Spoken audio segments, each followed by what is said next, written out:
Chapter 460. The car stopped at the corner leading to the highway, where Lu Shu and Lan Shanggu got off. Their car followed behind, so they didn't have to worry about walking back to the city. "Goodbye, Master." Lan Shanggu stood at the door and said goodbye to Fang Yan. "We'll do our best to find Miss Lu." "Thank you," Fang Yan said. The car door closed and the GMC set off again. Watching the car disappear into the distance, Lan Shanggu asked, "Are we really going to look for her?" Lu Shu thought for a moment and said, "He's really going to look for her." Lan Shanggu nodded with a smile and said, "If he's really going to look for her, then we'll really look for her." The huge and heavy car quickly drove on the highway to watching. Only Fang Yan and Lu Tong sat in the spacious and luxurious back compartment. Fang Yan was silent and Lu Tong felt uneasy. When Lu Shu and Lan Shanggu were here, he felt more relaxed and comfortable. Now that Lu Shu and Lan Shanggu were gone, why did he feel uneasy all over? Lu Tong suddenly remembered that when Lu Shu and Lan Shanggu were sitting here, the atmosphere was also a bit gloomy, and they were deliberately flattering him when they spoke.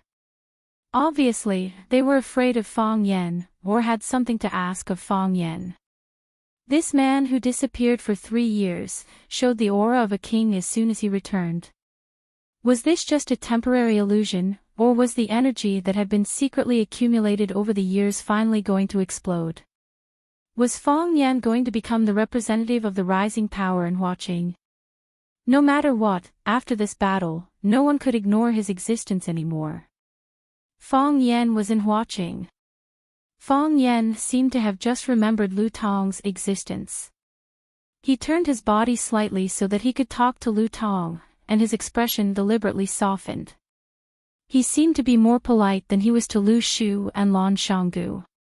"Mr. Lu, it's been hard on you," Fang Yan said gratefully. Lu Tong paused for a few seconds, then sighed heavily and said, "I just did what I promised, Master." When he heard Lu Shu and Lan Shanggu call Fang Yan young master, he followed suit. He knew very well that Fang Yan was just a teacher at Rosefinch Secondary, a security guard. Betraying one's master was a disgrace in anyone's eyes. Even though Fang Yan was speaking to him amiably now, he also understood the other's thoughts. It was impossible for him to look up to someone like him. If he kept his moral integrity, he wouldn't be able to keep his life. If he kept his life, he would lose his dignity. It's so hard to be a human. Fang Yan nodded and said, "I still have to thank you. Without you, we wouldn't have been able to expose the ugly faces of the father and son of the Jiang family in front of so many people. You have been with them for so many years, you should know what kind of despicable people they are, right?" Lu Tong remained silent. The reason he didn't answer was not because he still wanted to pick up some things that he had abandoned, such as dignity and moral integrity. Some things were lost and could never be found again. He just didn't know how to answer this question. Jiang Longtan and Jiang Zhulu, father and son, had indeed done quite a number of evil deeds. Furthermore, a large portion of those deeds had been arranged by him. He was the executor, the garbage cleaner who helped the father and son of the Jiang family. By betraying the father and son of the Jiang family, he was actually betraying himself. However, it was also because he had no other choice. Fang Yan didn't care whether he answered this question or not. He said to himself, "Your little son will be fine. I will let him go. I will let him gamble less and do something serious." He lost so much that he pawned his hands and feet. This is no longer gambling, but gambling with his life. If they really cut off his hands and feet, is he still human? Yes. Master is right. Lu Tong nodded again and again. At this time, if Fang Yan said that shit smelled good and you had a taste, he would also nod and say that he had a good taste. It couldn't be helped. Who asked his little son's life to be in someone else's hands? Lu Tong had two sons. His eldest son fell ill when he was very young, and his body was paralyzed and unable to move. His younger son was healthy and smart, but because his family pampered him too much, he developed a bad habit of being arrogant and lascivious. His younger son liked to gamble, which made Lu Tong very worried. Gambling was the most uncontrollable thing. When one was angry, his wife and son would bet everything on it. Gamblers could easily lose control, and once they lost control, they could do anything terrible. Lu Tong talked to his younger son several times, but the results were not ideal. Recently, he cut off his son's financial supply, and wanted to use the method of cutting off food to change his bad habit. He didn't expect Lu Tong to find someone to borrow from usury, and before the loan was paid off, he pawned his hands and feet at the God of Wealth casino and watching. If a normal person won over his son's hands and feet, it would be easy to solve the problem. It was just paying back the money. Lu Tong had followed the father and son of the Jiang family for many years, and had some savings. He was confident that he could help his son settle this matter. Moreover, even if he couldn't solve it, he could ask the father and son of the Jiang family for help. If Qiang Long Tan or Jiang Zhulu were willing to help, the other party would more or less give some face and end this matter. Who would want to become enemies with the Jiang family? However, it was Fang Yan's people who came looking for him. If Lu Tong still didn't know that his son had fallen into someone else's trap, then he would have served Qiang Long Tan for so many years in vain, to stand up and become enemies with his old master, or to let his younger son become a cripple like his eldest son, paralyzed in bed for the rest of his life.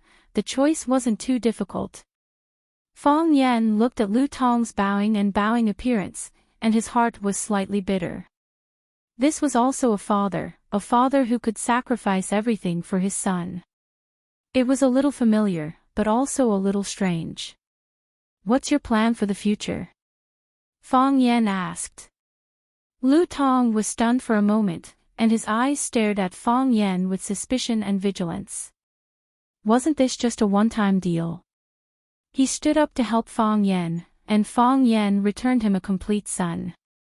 Why did he have to ask him what his plan was? Fang Yan smiled and said, "If you help me, you'll naturally offend the father and son of the Jiang family. You know very well how the Jiang family does things, and there's another general family standing behind them. In Hua City, only I can protect you from death. In Hua Xia, only I can protect you. You dare to take me in?" Lu Tong asked in a hoarse voice. He was a traitor who had just betrayed his master's family. He was already prepared to bear the curses of tens of thousands of people, and was prepared to receive the revenge of the Jiang family and others. In order to save his son, he had to pay this price.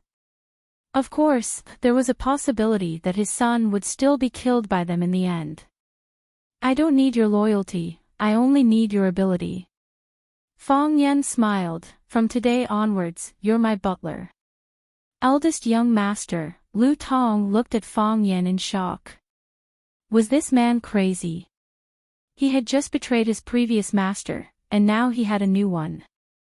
"Don't ask me what I think, just tell me what you think." Fang Yan's finger tapped on the armrest of his seat as he asked. Thump. Lu Tong slid down from his seat and sprawled on the ground in front of Fang Yan. His movement was so big that Qi Ning, who had been on guard the entire time, almost shot him to death. However, after comparing the martial prowess of Fang Yan and Lu Tong, he gave up on this method. "Eldest young master, from today onwards, I'll be a vicious dog at your feet. I'll bite whoever you want me to bite. I don't ask for great wealth, I just want to ensure the safety of my family." "Qi Ning, make the arrangements." Fang Yan said. "Yes." Qi Ning answered and began to make a call. He only needed to make a call, and the members of Lu Tong's family who were under their control would immediately be moved to a safe place. A place that was difficult for outsiders to come into contact with. The GMC RV stopped at the underground parking lot of the God of Fortune casino. Under the lead of a blonde, a few men in black helped a pale young man walk over. Seeing the thin and delicate young man, Lu Tong was so happy that his eyes were brimming with tears. He ran over and slapped his face again and again. "Teacher," the blonde stood under the car and respectfully greeted Fang Yen. "This kid hasn't changed his gambling habits. He lost both his hands and feet. When we locked him up, he still wanted to borrow money from us to continue gambling. He said he wanted to win his hands and feet back. How could he win? Who would win for him?" "Idiot, oh right, Boss Xiao asked me to say hi to teacher. He said that in the future, if teacher wants to entertain someone, just tell him in advance and he'll definitely treat that person well." Fang Yen didn't respond to Boss Xiao's greeting. Instead, he looked at the blonde and said with a gratified expression, "Some people use knowledge to harm others, while others use knowledge to save others. San Xian, you belong to the latter. I'm very satisfied with your performance." San Xian's face was flushed with excitement. He held his head high, chest out, and legs together. He loudly said to Fang Yen, "This is all because of teacher's guidance. I've just achieved a small achievement, but I'll definitely not be arrogant and impatient, and make greater contributions to the country and society." San Xian was the one who took the credit for Lu Tong's betrayal. He was the one who found out that Lu Tong's son, Lu Wei, was a gambling addict. He and Boss Xiao from the God of Fortune casino worked together to set up a trap to win his hands and feet. He was also the one who personally negotiated with Lu Tong. A blonde hooligan gave him a big enough stage, and he was able to blossom with brilliance that no one could look directly at. "I'm looking forward to your future," Fang Yen said. Lu Tong trembled with anger. "You set up a trap to frame my son, and you call that using knowledge to save others? You call that a small achievement? You even say you want to make greater contributions to the country and society." Lu Tong was angry, so he slapped his son even harder. Chapter 461. Paw. Lu Chaoga heard the sound outside, and her consciousness gradually woke up. She opened her eyes and quickly closed them again. The light was too bright for her eyes to adapt. Her last memory still stayed in their car into the truck compartment, and the truck door closed into extreme darkness. Then the car swayed all the way forward. Finally, their brains became heavier and heavier, and then they all fell asleep. Now thinking about it, the truck compartment must have been sprayed with some kind of drug. The drug was sent into the car through the air conditioning gas circulation system of the Mercedes-Benz. Even without opening the door, it could make them lose the ability to resist. What is this place? She was lying on an iron bed with a white bedding on it. Although there was no object covering her body, and her body was curled up because of the cold, she was treated very well compared to the status of a kidnapped hostage. The room was simple, with a white iron table and 2 white iron chairs. There was nothing else. Lu Chaoga felt a little dizzy, as if the bed had been shaking, or the whole room was shaking gently. The door of the room was pushed open, and a tall man with a beard came in. The man was wearing a desert-colored military camouflage suit. The front of the coat was open, revealing a small black vest and strong chest muscles that were fuller than a woman's chest. On his feet was a pair of black military leather boots. The leather boots clattered on the ground, and every step seemed to make a hole in the floor. The man's left hand was holding a glass of water in a glass. The man's right hand was holding a knife, a sharp dagger with different depths of serrations. The man put the water in his left hand on the iron table in the room, then pulled out the chair and sat down. Looking at Lu Chaoga, who was sitting on the bed and looking at him with a vigilant face, he said with a smile, "We have said hello, I am the Lord God. You should remember my voice, right?" Lu Chaoga jumped out of bed, pulled out another chair, and sat down in front of the Lord God. Dignified and elegant, without any awareness of being a hostage. She pointed to the glass of water in front of her and asked, "May I?" "It's prepared for you," the Lord God said. "Drink it and detoxify yourself." Lu Chaoga picked up the glass of water and drank it in one gulp. She felt that she was really thirsty. Every cell in his body was screaming for water. The Lord looked at Lu Chaoga thoughtfully and said, "You're really not afraid of death." "We've already discussed this issue," Lu Chaoga said impatiently. "I think, as a kidnapper, your time is more precious than mine. We can go straight to the next part." The god laughed and looked at Lu Chaoga with admiration. "It's a pity that I don't like women, otherwise I would definitely like you. You're such a—" The Lord thought for a few seconds and finally came up with a suitable adjective. He said, "Superb." Whoosh, whoosh, whoosh, the sharp blade in the Lord God's hand spun into a beautiful knife flower, and said with a smile, "So I also brought a knife." Lu Chaoga looked at the Lord God and didn't respond, quietly waiting for his next move. Not impatient, not anxious, not panicked, not afraid. As she said, she was prepared for the worst. The Lord God stared at Lu Chaoga's dignified and beautiful face for a while, then said helplessly, "Meeting a hostage like you is a very unlucky thing for the bandits, because we can't find any sense of accomplishment in it. A woman who doesn't understand fear, this is the first time I've seen it. A kidnapper who talks so much nonsense, this is also the first time I've seen it," Lu Chaoga said coldly. The Lord God laughed and said, "Kidnappers also have emotions, likes and dislikes. It's because I admire you so much that I can't bear to use torture in the past. How about we choose a more peaceful way of communication?" "What kind of peaceful way of communication?" "Give me the Rubik's Cube technology, and I'll keep you alive," the Lord God said. "With the scale of your assets now, even if you hand over the Rubik's Cube, you won't have to worry about food and clothing for the rest of your life. Moreover, you are so beautiful that countless men are willing to do anything for you. Even if they lie at your feet and become a dog, they will also rush to you. I know men too well, you won't lose anything, and you can live a happier and more comfortable life." "Sounds good," Lu Chaoga said with a blank expression. "Don't you think so?" The Lord God comforted softly and said, "In the years you have held the Rubik's Cube, when have you ever had real freedom?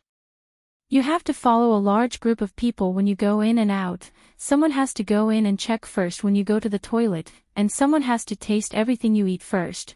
How many assassination attacks have you experienced? How many bodyguards have you sacrificed?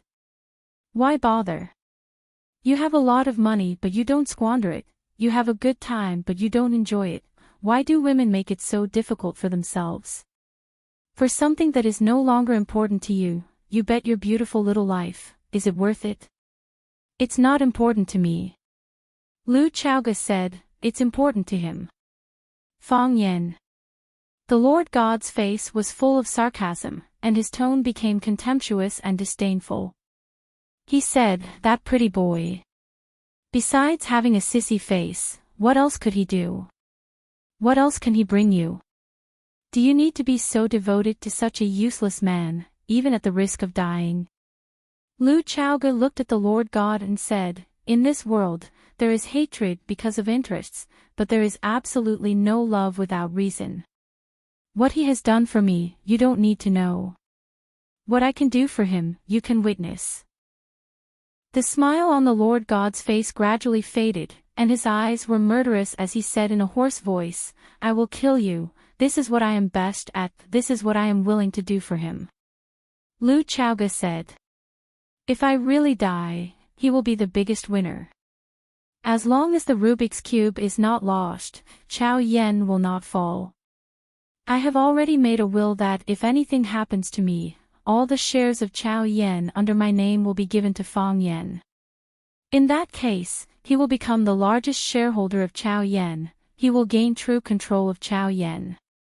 The tiredness on Lu Chaoga's face faded a little, and she said in a very relaxed tone, "If Chao Yen falls into his hands, it will be even more difficult for you to take away the Rubik's Cube. He is not a very easy person to talk to." The Lord God did not speak for a long time. Is this woman crazy? Of course she is not crazy. She is Lu Chaoge, the lifelong owner of the Rubik's Cube technology, the person in charge of Chao Yen technology, and a revolutionary in the field of new energy. In the second year of Chao Yen Technology's founding, she was named the Best Technology Entrepreneur of the Year by Huaxia Finance. In the third year of Chao Yen Technology's founding, she was also named the Best Entrepreneur of the Year by Huaxia Finance. Because the whole year was full of publicity and reports about the little flame of Chao Yen Technology. The United States Time magazine published her photo on the cover of the annual Christmas special issue. The advertising words were, "This woman has illuminated Huaxia and will illuminate the world." Everyone knew that she was an outstanding woman, a strong woman who was worshipped by countless people. However, if you say that she is not crazy, the Lord God is not willing to believe it. Because every word she said is too crazy and too unreasonable. What love does a woman like her need? As long as they run the business well, they will have the world. Everything in the world can be taken, including men. However, she said that she is willing to die for a man. Moreover, she is very happy that if she dies, the man will inherit her inheritance and control her business. Isn't this something that only a madman can do? I don't believe it. The Lord God said. I don't believe that there will be such a person in the world, there will be such a woman. He grabbed Lu Chaoge's arm and put her palm on the table. The sharp edge of the dagger in his hand pressed on the back of Lu Chaoge's hand and said, "If I stab like this, your beautiful little hand will be ruined, I know." Lu Chaoge said. Now that she has prepared for the worst, what she is facing now is one of the worst. The Lord God's eyes were slightly cold, and the knife in his hand slowly pressed down. The skin on the back of Lu Chaoge's hand was cut, and blood flowed out along the sharp teeth of the knife. Then it pierced through the flesh and bone, and the sharp blade went through the back of Lu Chaoge's hand. Clang! It was not until the tip of the knife hit the steel table that the Lord God stopped his movements. What do you think? The Lord God grinned and looked at Lu Chaoge and asked, "In fact, it doesn't hurt when it's stabbed in, but it hurts when it's pulled out. There are 21 barbs on my knife. When I pull it out of your palm, it will pull out your skin, your flesh, and your meridians together. What is the feeling of tearing the heart and splitting the lungs? You must not have tried this feeling. But I can let you taste what is the feeling of tearing the flesh. Why not just cut your throat?" Lu Chaoge did not struggle. There was no point in struggling in front of such a man. It would only provoke the other party to use more intense and cruel means. Her forehead was covered with beads of sweat, and even her messy hair was soaked with sweat. Because of the pain, the muscles on her face kept twitching, and her arms were trembling violently. This has nothing to do with human psychological quality, but the natural reaction of the body. It's more concise and convenient. I have read some psychological books. People will be more awake when facing the threat of life and death. Maybe then I can know what I want. Chapter 462. Slit the neck. The Lord sneered. If you slit the neck, you will die. If you die, who am I going to find for the magic cube? I am not so stupid to fall into your trick. Can you still feel your palm? Feel it well, feel every time it brings you pain and tremble, feel it cut through the pores and flesh by the blade, feel your blood freeze a little bit, and your body lose contact a little bit. Screech! The wrist of the Lord holding the knife was lifted up, and the sharp blade that pierced Lu Chaoge's palm was pulled out by him.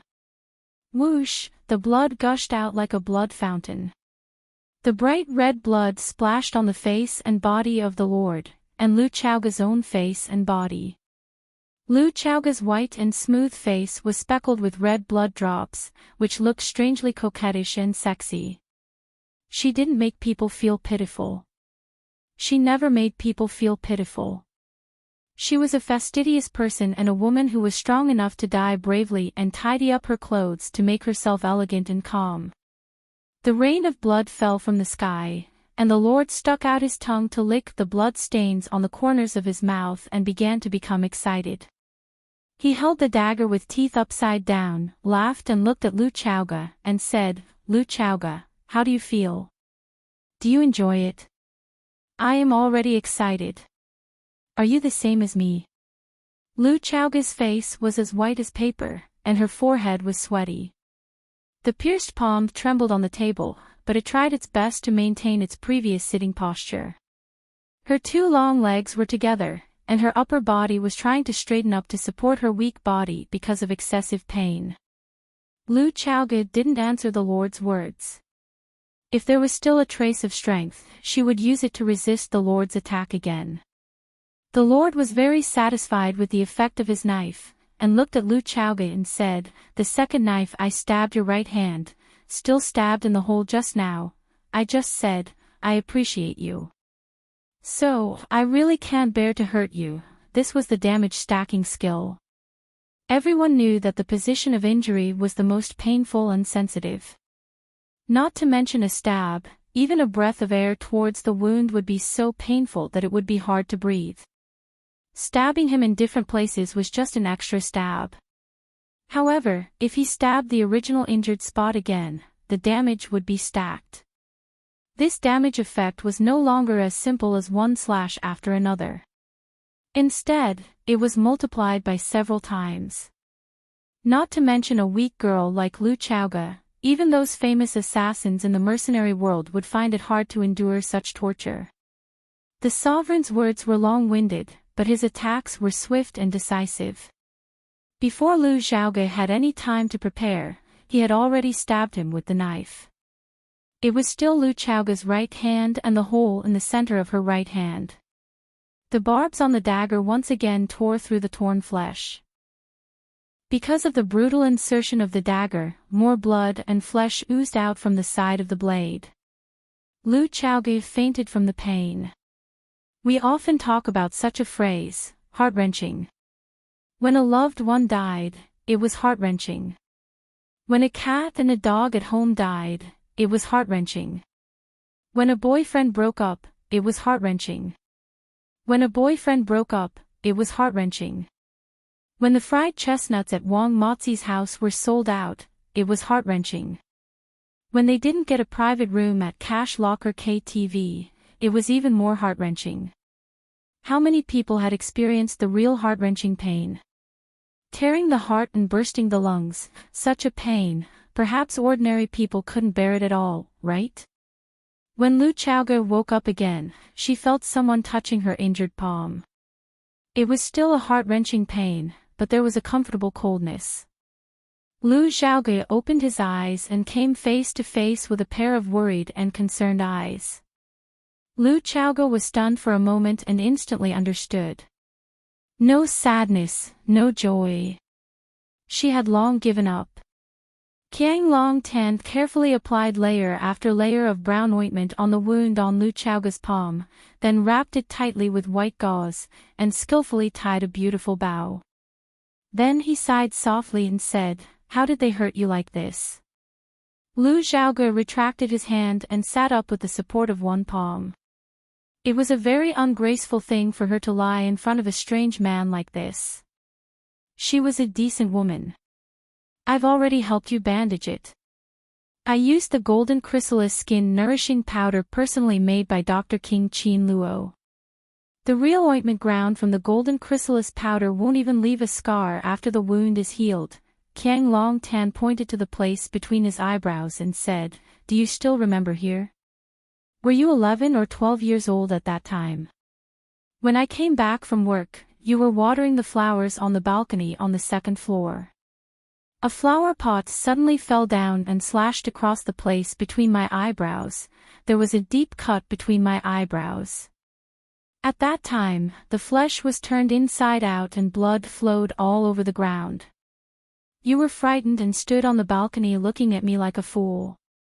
I still remember the look of panic in your eyes. I smiled and told you that I was fine.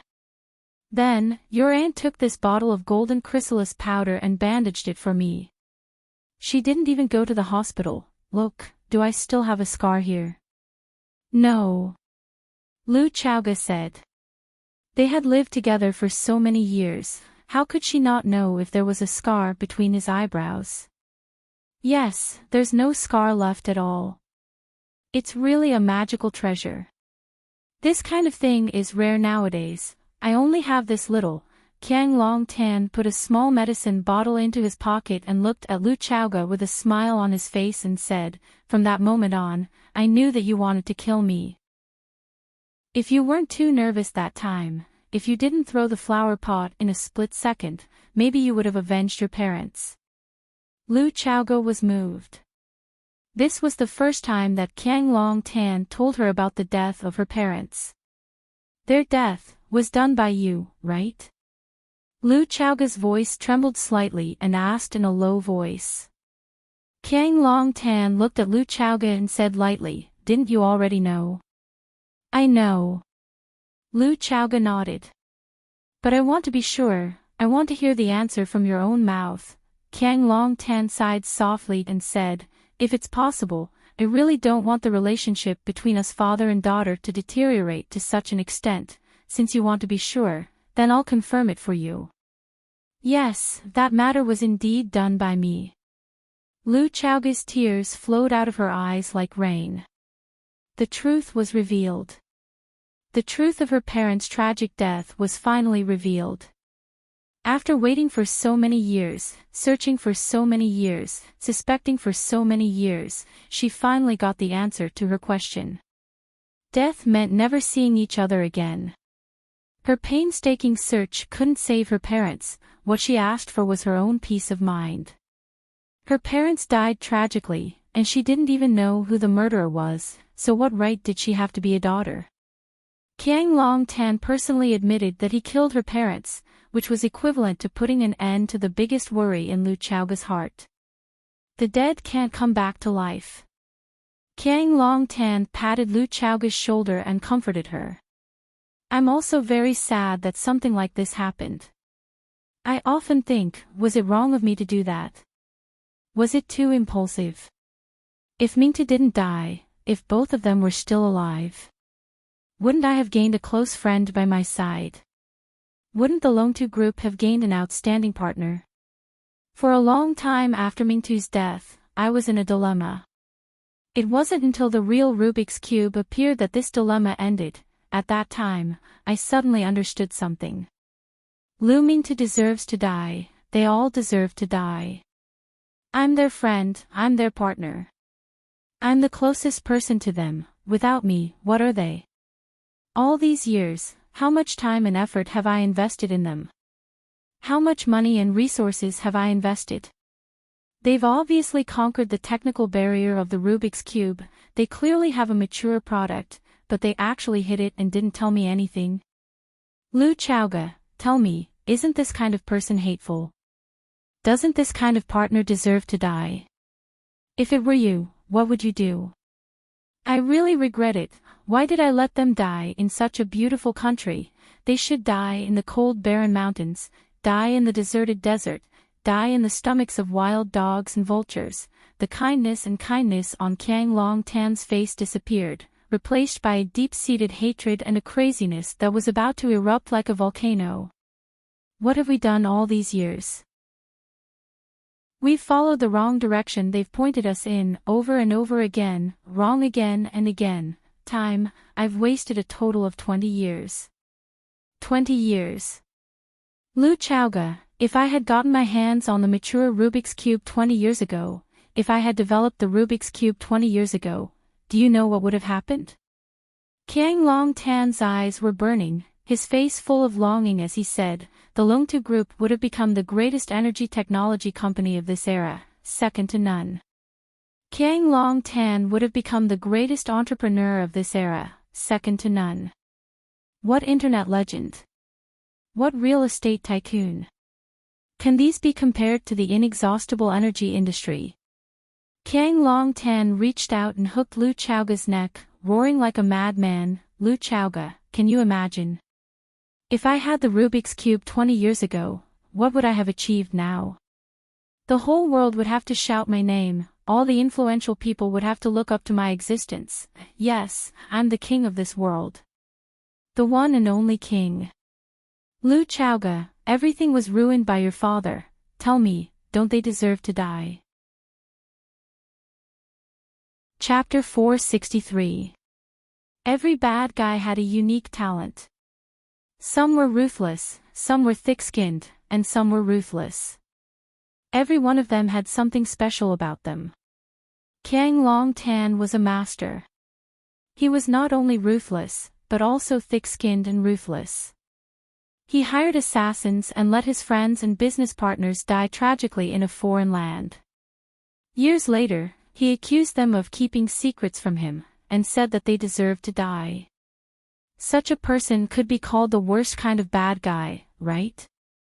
Lu Chaoga was choked by Qiang Long Tan. She couldn't refute his accusation.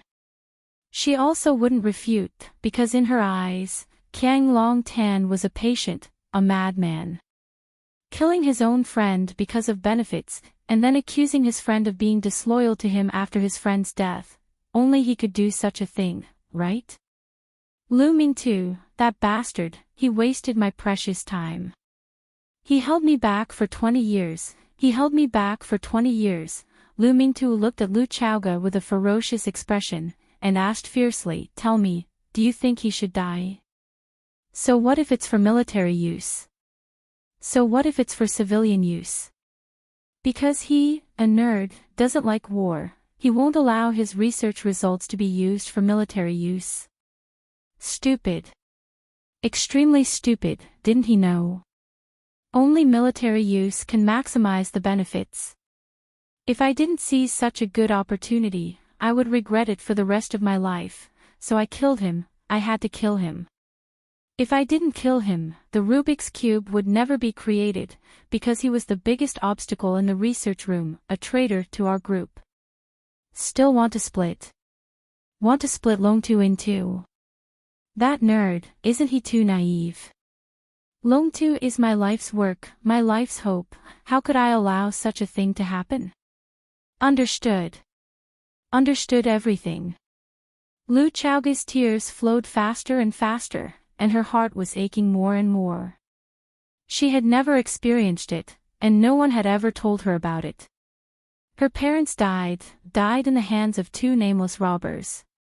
That's what everyone said. As if this was the truth of her parents' death.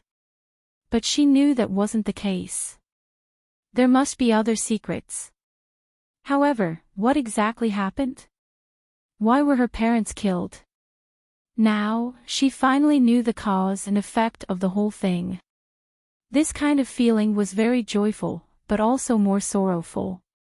She was happy that she could finally enter her parents' lives and understand some of the stories that happened when they were alive.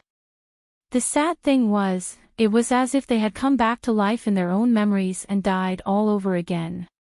He wanted her to suffer the pain of losing a loved one again. Cardiac-shattering roar. Lu Chaoga's father, Lu Mingtu, was a typical technical talent. His greatest achievement in life was opening Pandora's box with his own hands. At that time, the box was only half open, but his good friend and business partner, Qiang Long Tan, couldn't wait to cash in on the huge profits. He wanted to turn the Rubik's Cube into a scythe of death that harvested flesh and blood and a criminal helper that bombed civilians. Lu Mingtu didn't want his hands to be stained with blood. He was more inclined to commercialize the Rubik's Cube technology, bringing a better and more convenient life for people all over the world. The two of them had a conflict over the future development of the company, and the confrontation became more and more intense. The gap between the two friends grew deeper and deeper. In the end, Lu Mingtu didn't want his brother to turn against him, so he took the initiative to compromise and propose to split Longtu into two, one for civilian use and the other for military use. Qiang Long Tan thought that Lu Mingtu had evil intentions towards Longtu Group, so he asked Lu Mingtu to go on a vacation and relax. They would discuss the division of the company when he came back. Of course, Lu Mingtu and his wife would never be able to return from that country in this lifetime. This was the truth behind Qiang Long Tan's murder of Lu Mingtu. It turned out that many years ago, her father had done the same thing as her. The difference was that her father failed and paid with his life. She succeeded, but she also paid with her life. Qiang Long Tan stared at Lu Chaoge, whose face was full of tears, and said sarcastically, "What's even more ridiculous is that what Lu Mingtu insisted on preventing in the past was now accomplished by his own daughter. He didn't allow me to commercialize the Rubik's Cube technology, but he couldn't see his own daughter commercialize the Rubik's Cube with his own eyes. Lu Mingtu, if you still have a spirit after your death, shouldn't you open your eyes and take a look? Look at the surprise your good daughter has brought you. Do you regret it? Regret being an idiot and a jerk? All smart people know that the Rubik's Cube can only be used for military purposes to maximize the benefits, but you just don't allow it to appear. The Rubik's Cube technology was indeed commercialized for military use, but it wasn't because of Lu Chaoge's own intentions. A world-leading energy product like the Rubik's Cube had to be strictly controlled by the country. Originally, the country had proposed to buy or invest in it, but in the end, the old master of the Qin family stepped in and suppressed the matter. However, Old Master Qin also agreed to a condition of the country. The Rubik's Cube technology would become the most loyal and powerful backing of the armed country. After the establishment of Chaoyan technology, Lu Chaoge signed a cooperation contract with the military. The contents of the contract were confidential, but the Underground Research Institute of Chaoyan Technology did have a few more studios working hard in the direction of military development. Qiang Long Tan must have thrown a pawn into the Underground Research Institute of Chaoyan Technology, so it was understandable that he knew some of the situation. Old Jiang, a middle-aged man walked in and saw Qiang Long Tan holding Lu Chaoge's neck with all his might. He quickly ran over and pulled him away. Old Jiang, don't be impulsive. We haven't gotten what we want yet. What if you strangle her to death? Wouldn't you have worked hard for nothing? Under the man's dissuasion, Qiang Long Tan finally let go of Lu Chaoge's neck. Phew! Lu Chaoge's face was purple and red, and she gasped for breath. Just now, her consciousness had become blurred, but tears kept coming out of her eyes, as if she was very sad and sad. Qiang Long Tan's hand loosened, and the expression on his face changed. He returned to his usual appearance of a kind elder, took out a handkerchief from his suit pocket, and handed it over. He said, "I'm sorry, I was too impulsive. Wipe your tears, the past is the past. We still have to look forward." Lu Chaoge didn't take the handkerchief from Qiang Long Tan. She thought it was dirty. She wiped the corners of her eyes with her sleeve, and the tears naturally stopped. She didn't like to cry. She felt that crying represented vulnerability, compromise, and all the emotions she didn't want to show to others. Qiang Long Tan looked at Lu Chaoge and said with a smile, "I don't want to kill people either. I can't kill anymore.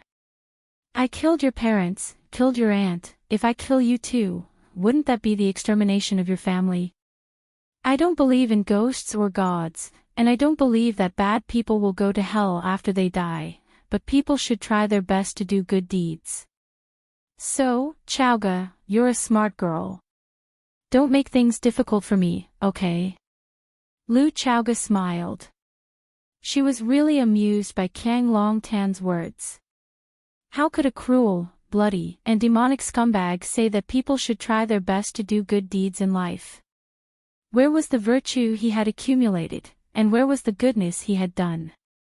Qiang Long Tan smiled as well.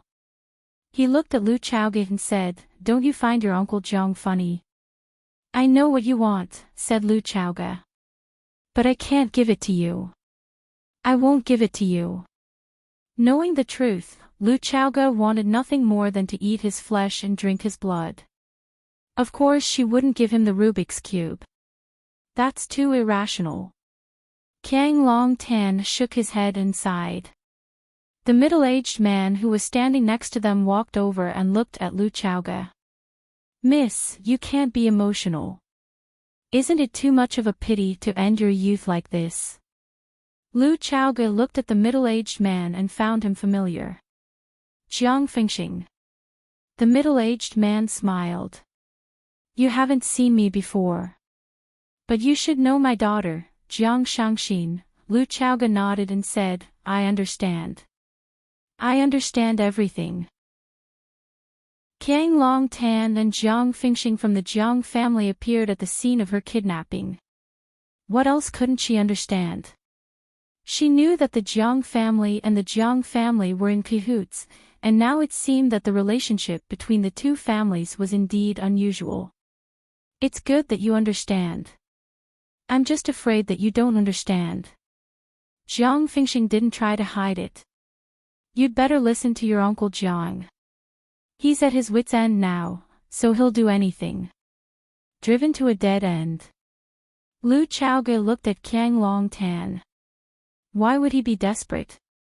The Jiang family was one of the 4 major families in Huaqing.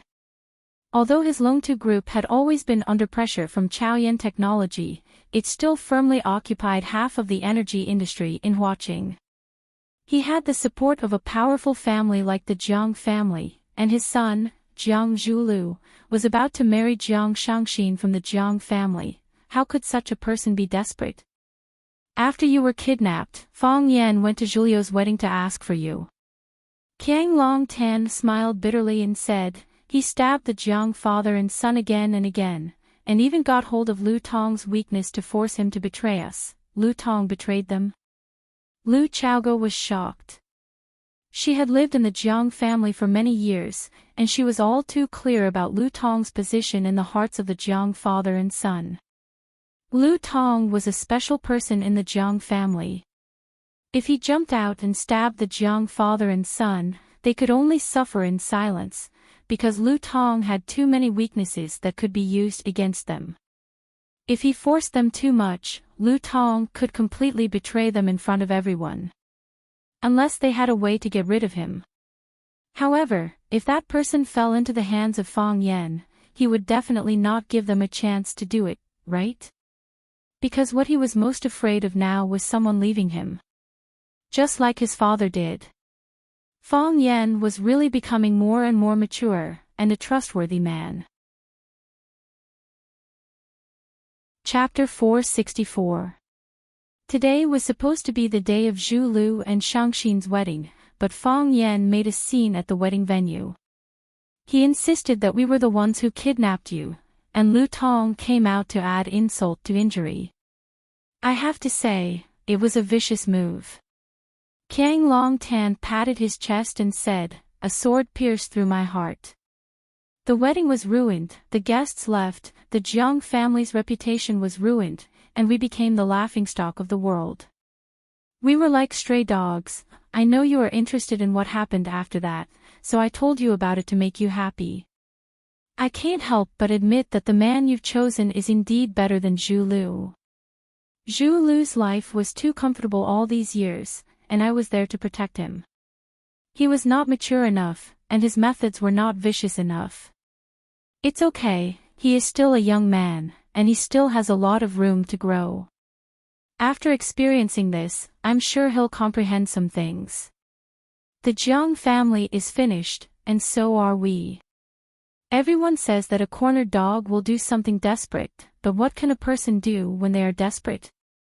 I don't know either. I really don't know. Anyway, your father wanted to split up Longtu with me, so I got someone to kill him. Now that your man, Fang Yan, has taken everything away from us, only the Rubik's Cube can save me, our reputation, and our reputation. Let us become a powerful force in Huaqing again, and let those who belittle and laugh at us look up to us again. Chaoga, give me a hand, and give me the Rubik's Cube. With the Rubik's Cube, Uncle will be able to regroup and achieve great things. When that time comes, you will be proud of me. I want you to die immediately. Lu Chaoga stared at Kang Long Tan and said. She had never hated someone so much, and she had never wanted someone to die so much. He had done so many evil things and killed his closest family member, but he spoke to her in such a careless tone, asking for something that didn't belong to him in the first place. He didn't care about his past at all. He had only killed one person, and he could kill again. He had only done some shameful things, and he could do it again. But what could he do? He was more venomous than a poisonous snake and more vicious than a ferocious tiger. It was uglier than the ugliest creature in the world. Listening to Lu Chaoga's hatred and curses, Kang Long Tan laughed out loud. Kang Long Tan turned around, looked at Jiang Fingxing and said, Fingxing, these young people are braver than us. The older we get, the less courage we have. The more you live, the more regressive you become. That's because we care about too many things. Jiang Fengxing took out a cigarette from his pocket and put it in his mouth. If you care about too many things, you won't be willing to die. Since we don't dare to die, then let others die, Kang Long Tan said with a smile. Why don't I get my little friend to bring them here? It's all up to you. Jiang Fengxing smiled and nodded. He clapped his hands, and the Lord God walked over with a woman upside down. He held the woman's arm in one hand and her ankle in the other. She did not look gentle at all. Bam! The Lord God threw the woman on the floor, then walked in front of Lu Chaoga, looked at her with a silly smile, and kindly reminded her, give them the Rubik's Cube. Otherwise, they'll really kill you. I'm also a woman, so I can understand the difficulties of being a woman very well. Woman. Lu Chaoga looked at the Lord God with a confused look. He had a rough face, a thick beard, and a sturdy body that looked mighty and domineering. When he moved, he looked like a small mountain. The Lord God is a woman. Lu Chaoga finally understood why the Lord God said that he didn't like women several times when he was chatting with her. She finally understood why a kidnapper would spout so much nonsense out of the blue. Women. The Lord God patted Lu Chaoga's face and said, take care of yourself. Twisting his chubby butt, he elegantly walked to Jiang Fingxing and stood still beside Jiang Fingxing. Jiang Fingxing put his arm around the Lord God's shoulder. The Lord God very gently took out a lighter from his pocket and helped Jiang Fingxing light the cigarette, then said in a sweet voice, you're allowed to smoke only this one. Otherwise, you're not allowed to kiss me. Jiang Fingxing laughed and said, fine. I'll listen to you and only smoke this one. As he spoke, he hugged the Lord God tighter in his arms.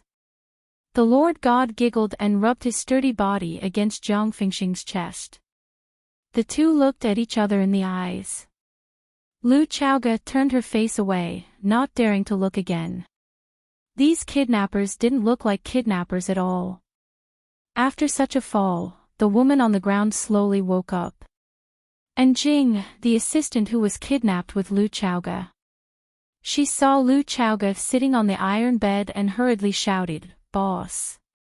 She rushed in the direction of Lu Chaoga, but was kicked out by Kang Long Tan.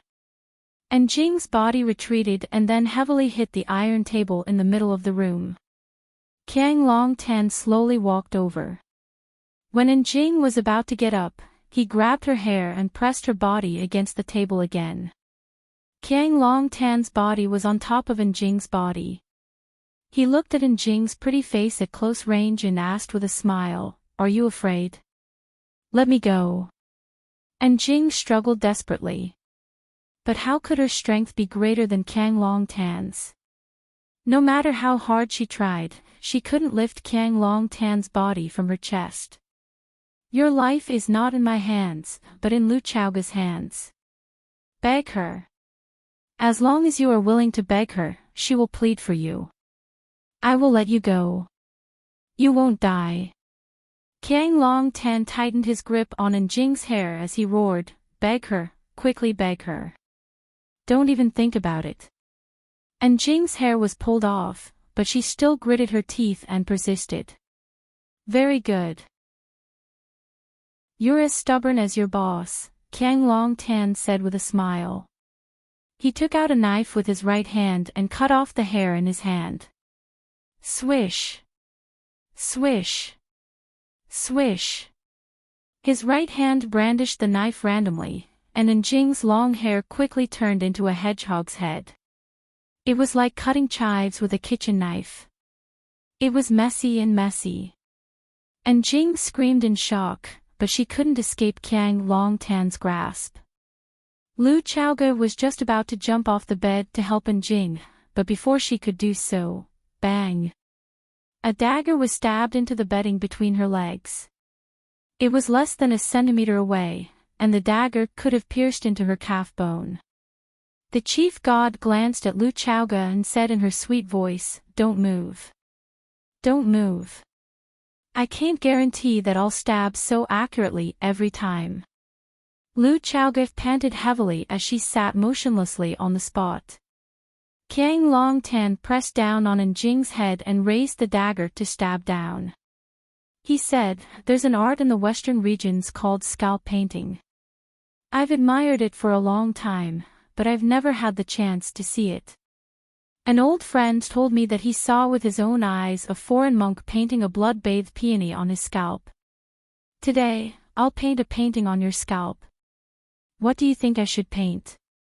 Enjing couldn't answer, and her cries became even more tragic. Painting on the scalp. Just the thought of it made one's hair stand on end. "Stop!" Lu Chaoge shouted.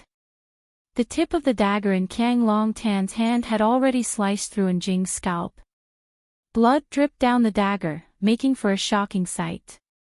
The dagger in his hand stopped as he looked at Lu Chaoge and asked, "I knew you were a good child.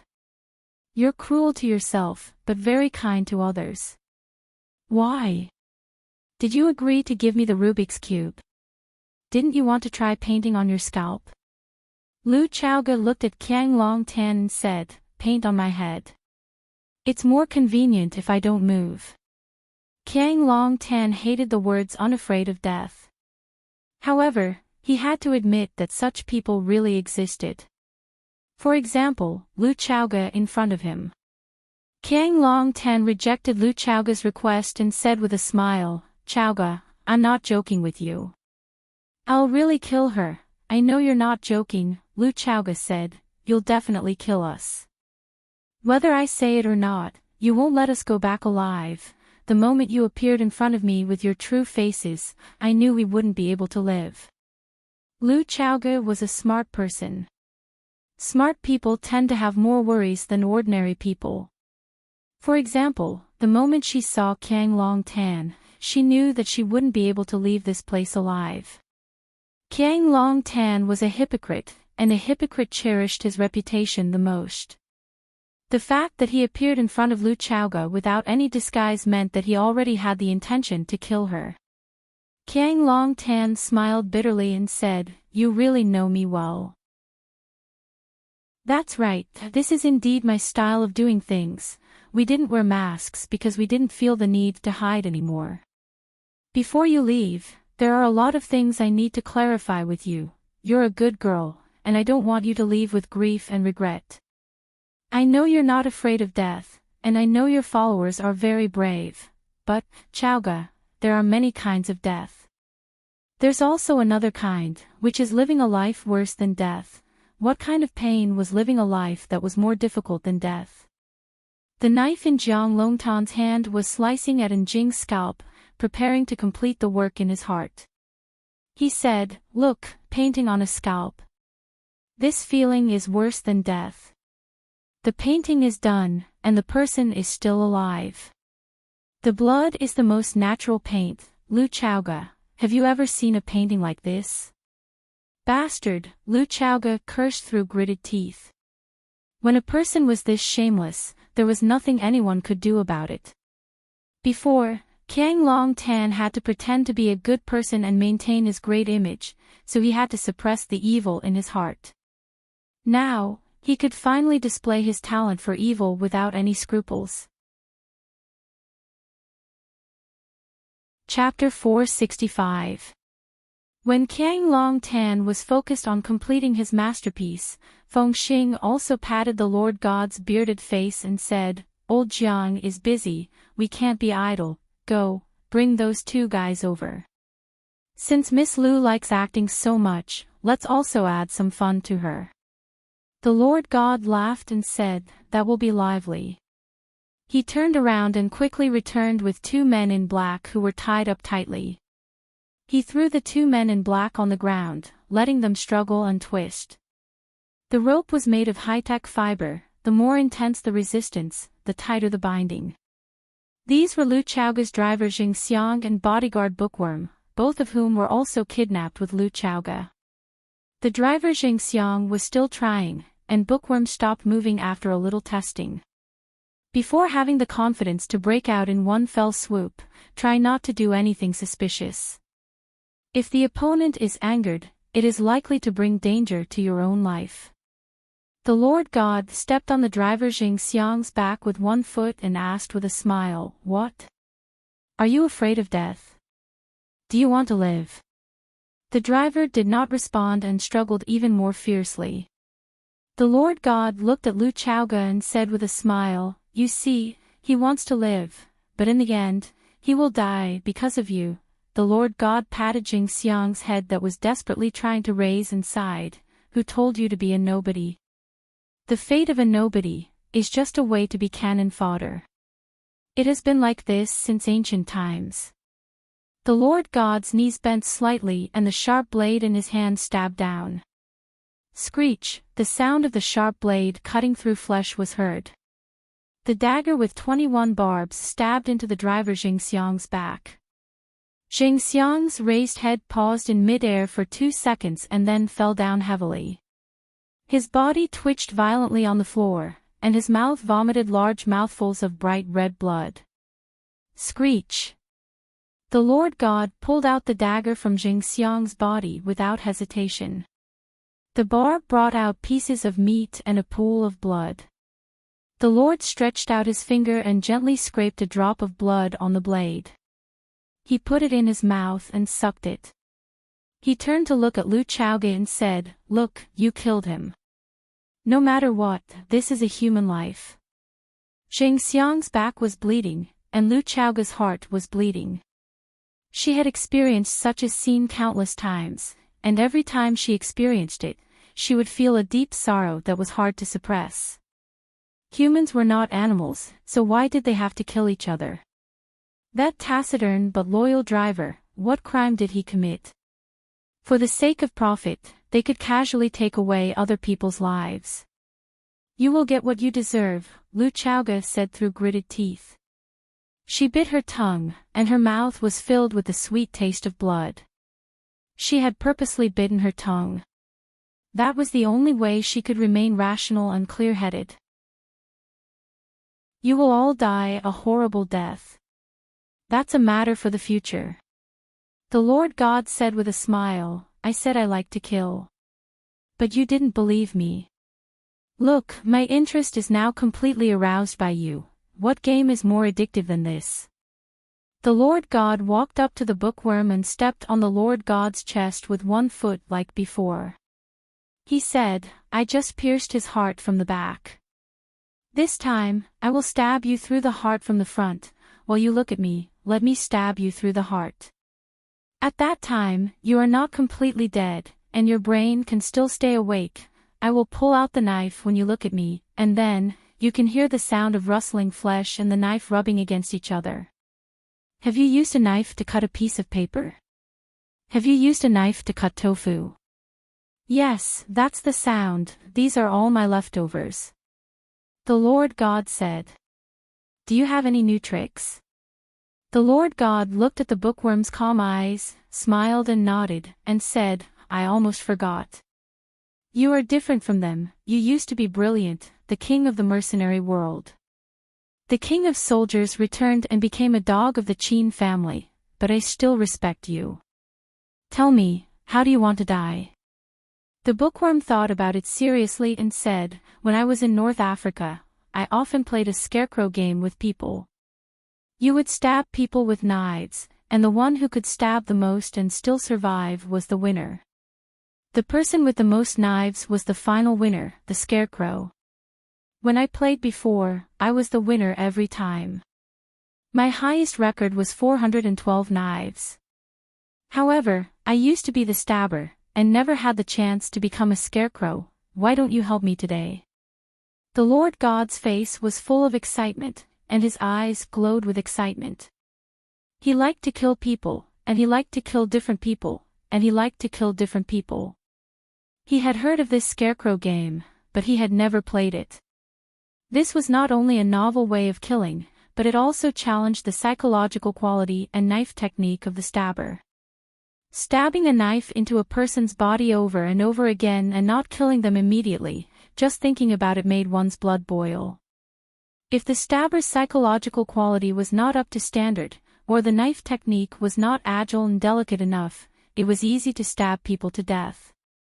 Moreover, the bookworm said that his highest record was 412 knives. How many knives could he stab? Could he break the bookworm's record? Those who were skilled were bold. As a swordsman, he was itching to compete with his opponent. The Lord God was hesitating whether to agree to the bookworm's request for death, but Feng Xing stopped him from behind and said, "Don't be bewitched by him, he just wants to buy some time for Lu Chaoga with his own death." Stabbing a person hundreds of knives and not killing them immediately is a contradiction in itself. I'm afraid it will take a lot of time, right? By time. The Lord God sneered and said, "What can they do? Even if they are given more time, what can they do? Do they still think that someone will come to save them?" The Lord God looked at Lu Xiaoga with a face full of sarcasm and said, "Miss Lu, I advise you to give up such unrealistic ideas, because it will only bring you despair. You must not know where we are now. We are on the sea, above a sea that no one knows. Even if your little lover turns watching upside down, he can't find your whereabouts, nor can he find this place. Even we don't know where this is, how could he know? On the sea. They were kidnapped on the sea." Lu Chaoga was completely desperate. The sky was blue, the sea was vast. How vast was the sea? It was so big that people lost their direction. What was worse, if they were on land, people would leave clues as long as they ate, drank, and defecated. If Feng Yan was smart and attentive, he might have a way to find out where they were hiding. However, if they were on the sea, it would really be a classic line in a TV series. You can scream, it's useless even if you break your throat. There is no chance of survival. After understanding this problem, Lu Chaoga was even less likely to hand over the Rubik's Cube. They were all going to die anyway, it was just a matter of dying sooner or later. Driver Jingxiang was going to die, Bookworm was going to die. And Jing was also going to die. It would be her turn in the end. They were making her suffer mental torture now, and after they killed all the people around her, they would make her suffer mental and physical torture. Without getting the Rubik's Cube, they would not give up. Jingxiang was bleeding, and Jing was screaming. Bookworm's eyes were blood red as he stared at the Lord God and roared, "What? You don't dare. 412 stabs, are you afraid that you can't surpass me? Are you afraid that you can't break my record? Come on, I'll keep track of every stab you make. I will grit my teeth and hold on until you stab 413, the Lord God was getting more and more tempted. He turned to look at Jiang Fengxing and said, "Since Feng Yan can't find us, it proves that we have enough time. Don't you want to see my knife skills? I promise I won't let you down. If you have time, just let me be willful for once, okay?" Jiang Fengxing smiled at Qiang Long Tan. Qiang Long Tan said, "Let's get down to business. We can't give our opponent any chances, Qiang Long Tan was such a cautious man. Even if he had 100% control over the situation, he still didn't want to make the slightest mistake. It was shameful to fail in such a simple task. What a shame, the Lord God licked his lips and looked at Bookworm. Seems like I can't let you have your way, coward. Bookworm spat in disdain. Sissy, the Lord God's eyes became even redder as he spoke. I definitely don't care if you call me a sissy, because I really want to be a woman. Isn't it great to be a woman? How can a man be tired? He slightly bent his knees, raised the dagger with both hands and looked at Bookworm. However, I've decided to give you a new way to die. I'll make you watch as I cut open your chest and pull out your first organ for you to see. You've never seen this before, have you? After saying that, the Lord God raised the dagger and stabbed it down towards Bookworm's chest. Shoo! A very faint sound of something breaking through the air could be heard. The dagger in the Lord God's hand changed from a stab to a slash, cutting the object flying towards him in half. Pow! The two halves of the object fell at the same time. It turned out to be a small red snake that had been cut in half. Red snake blood flowed and spread on the ground. The small and ugly snake head was still hissing and chirping. The door to the room was pushed open from the outside as a short, skinny man walked in with an expressionless face. Behind him stood a young man in a black robe. The man glanced at the tragic scene in the room. His expression became cold as he spoke. All of you must die. Chapter 466. The red heart snake's tail was still wriggling, slapping the cabin board. Other than that, there was no other sound. Fong Yan's sudden appearance made the bustling room suddenly quiet down, so quiet that a pin drop could be heard. Why did Fong Yan come? Fong Yan really came. And Jing's head was dripping with blood, but she stopped screaming. Bookworm's eyes turned cold, and he began to look for an opportunity to escape. Lu Chaoga's expression was ecstatic. This joy was undisguised, and her heart was filled with happiness. She had prepared herself for the worst, when she had already believed that she would die, but Fong Yan came from the sky. What kind of man could be called a flirty man? Only a man who could make people feel warm and excited could be called a flirty man.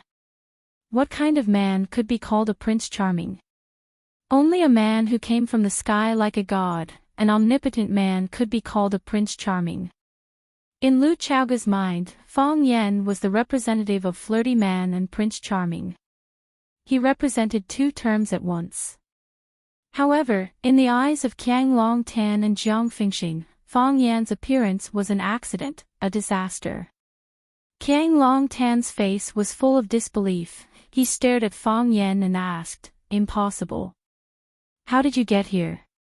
How did you find this place?" For this kidnapping, he and Jiang Fingxing had put in a lot of effort. They deliberated and arranged it carefully, sending the Mercedes-Benz into the truck, sending the truck into the container, and then sending the container to the freighter. Now, the freighter was sailing on the distant sea, heading towards the Pacific Ocean. They tried to leave no traces. They thought that Fong Yan would not be able to find Lu Chaoga's whereabouts no matter how hard he tried. But, what were the two lumps standing at the door? Surprised. Fong Yan stared coldly at Qiang Long Tan, as if looking at a dead man. Why do I not feel surprised to see you? I don't feel surprised at all, but you are too disgusting. You knew it was me. Qiang Long Tan's mind spun rapidly. The moment Fong Yan appeared, he had already thought of the cause and effect of the matter and various possibilities. Is there even a need to guess? Although you have repeatedly said in the media that you are willing to deepen the cooperation with Chao Yan, but everyone knows that you are greedy for the Rubik's Cube. Chao Yan and Lu Chaoga have been in constant trouble for the past few years, and the number of engineers who died in Chao Yan's underground research facility is uncountable. If it weren't for the support of the Qin family, the research facility would have fallen into a difficult situation where there were no engineers available. I don't want to believe that the Jiang family played a part in this. Kang Long Tan stopped what he was doing. He was still not good at being an artist. His hands were covered in blood, and even the blade of the knife was dripping with blood. Everyone is doing it. If our Jiang family doesn't do it, wouldn't we be too different? Kang Long Tan said with a smile. He released the silence. He knew that he no longer had a chance to kill Enjing. Besides, whether Enjing died or not, he really didn't care at all. Enjing got up from the table and ran to Lu Chaoga's side. Lu Chaoga immediately helped her bandage. Snake Lord took out a grey porcelain bottle from his pocket and threw it over. After Lu Chaoga caught the bottle, she uncorked it and poured the entire bottle of powder onto Enjing's head. After quickly bandaging Enjing, Lu Chaoga rushed to Jing Xiang's side and flipped his body over. Lu Chaoga reached out and found that Jing Xiang's heart had stopped beating and his breathing had stopped. His body was cold, and it seemed that he had been dead for some time. His eyes were wide open, and he died with a grievance. Lu Chaoga closed his eyes and took off her suit jacket to cover his face. You had long guessed that it was me, so you caused a scene at the wedding and forced the Jiang father and son into a desperate situation. I had no choice but to take the risk and pin all my hopes on Lu Chaoga's Rubik's Cube. If it weren't for the Jiang family's passive position after the wedding incident, I wouldn't have been in a hurry to get a result. I would have locked them up for 3 to 5 months, or even a year and a half. My greatest strength is patience, and I was confident that I would eventually defeat and convince them. If I hadn't come, you would never have found this place. So, this was also part of your plan. You used the trick of chasing the tiger down the mountain to find Lu Chaoga's whereabouts from me. Kang Long Tan looked at Fong Yen with a puzzled look and said, "What I don't understand is, how did you find this place?" This was an uninhabited sea. Without someone to navigate and guide them, it would have been impossible for them to reach this place. How did Fong Yen do it? Was there a traitor by his side? Kang Long Tan inadvertently glanced at Jiang Fingxing and ruled out this possibility. If the plan to kidnap Lu Chaoga was made by him, then the real executor was Jiang Fingxing. Jiang Fingxing was more invested in this than himself, and he had a lot of benefits on Lu Chaoga. What reason did he have to betray him? Betray the plan to kidnap the goddess.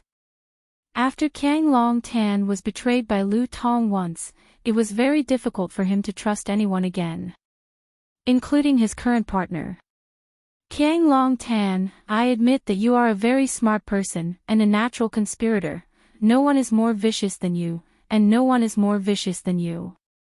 You didn't trust Lu Tong for a long time, so you arranged for him to be by your son Jiang Zhuliu's side.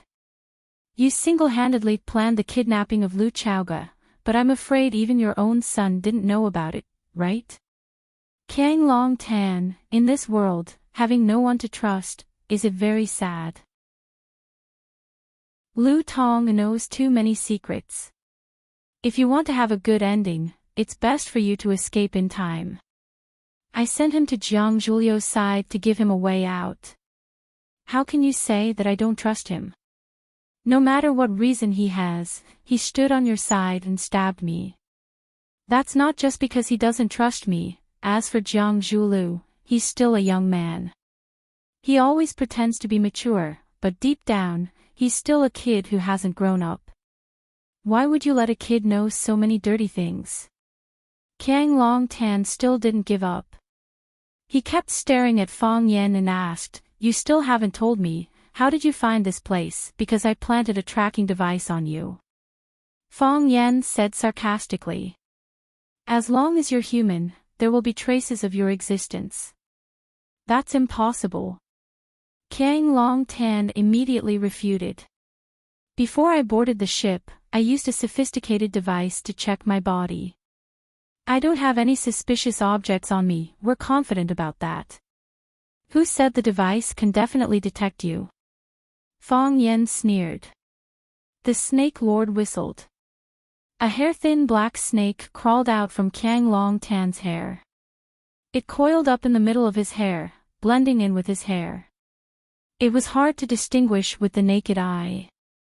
If it didn't pop out to look around, you'd only see it as a slightly thicker strand of hair. Fong Yan was worried about Lu Chaoga's kidnapping. On one hand, he sent people to ask around for Lu Chaoga's whereabouts. On the other hand, he and Qining and the others used the elimination method to analyze who was the most likely suspect. Fong Yan used one night to look through all the information on the crises that Chao Yan and Lu Chaoga had encountered in the past 3 years. Finally, he locked onto the Jiang father and son.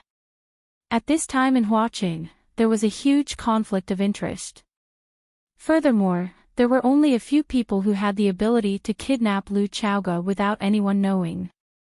The Jiang father and son were the biggest suspects. Therefore, Fong Yan caused a ruckus at Jiang Zhulio's wedding, forcing the Jiang father and son into a dead end. Then, he formed an alliance with Lu Tong, giving the Jiang father and son the deepest and most painful stab. When Fong Yan left with Lu Shu and Lan Shanggu, it was the same as taking away all the Jiang family's energy and spirit. His skeleton was also shattered with a single slap. Qiang Long Tan was eager for revenge, so he could only seek revenge from Lu Chaoga, who was already held hostage by him. At the wedding venue, when Jiang Long Tan jumped down from the stage and wanted Fong Yan to punch and kick him a few times, the two of them were very close to each other, giving Fong Yan an opportunity. He flicked the blind black dragon, who could communicate with the female snake through ventriloquism, into Qiang Long Tan's hair. Any tracking device could be detected by more advanced detection devices. However, if he used the blind black dragon, this possibility would not exist.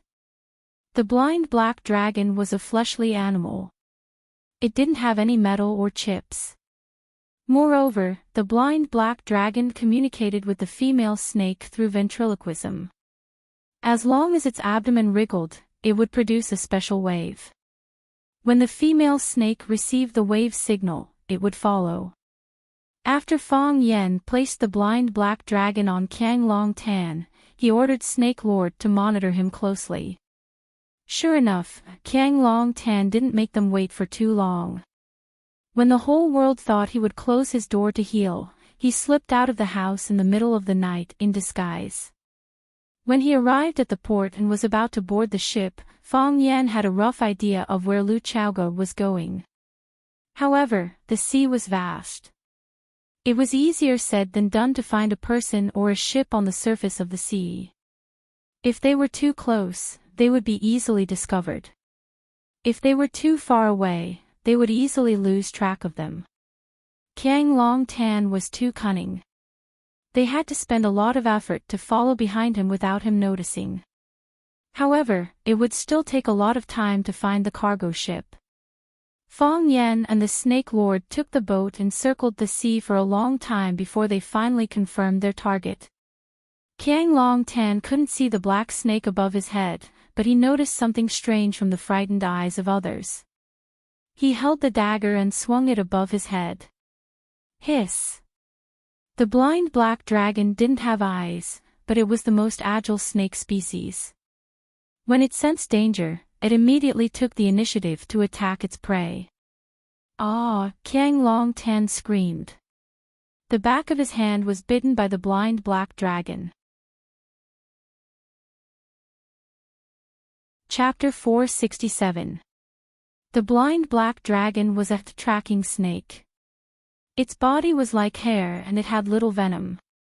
Its toxicity was slightly stronger than that of ordinary snakes, but it was far less deadly than the other snakes raised by the Snake Lord. At first, Qiang Long Tan only felt that the back of his hand had been pecked by a poisonous snake, and a small red spot appeared on it, like a mosquito bite.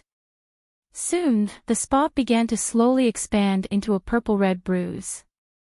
With this bruise as the center, the surrounding skin and flesh quickly changed color.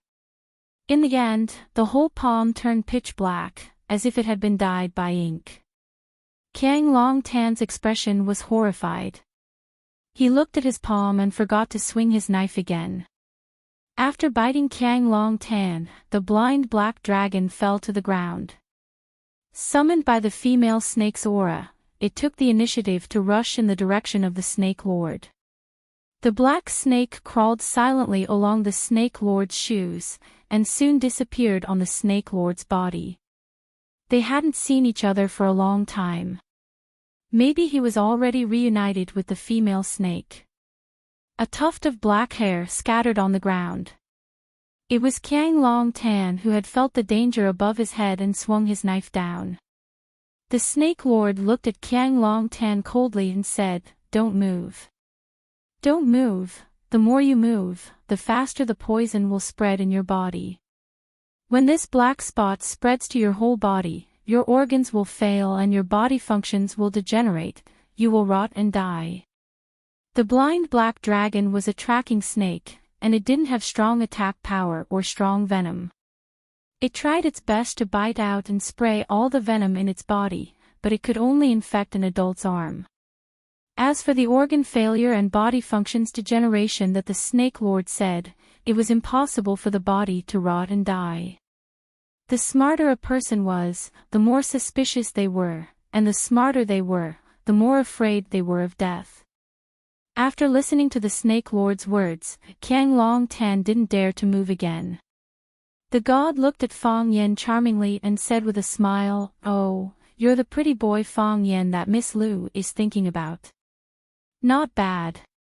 At first, I thought that the gigolo was just a little good-looking. He had no ability and no sense of responsibility. He only knew how to rely on his natural good looks to play with the feelings of us girls." Fang Yen silently looked at the Lord God's bearded face, as well as the delicate voice and movements when he spoke, and sneered in his heart. "Play with your feelings. In your dreams.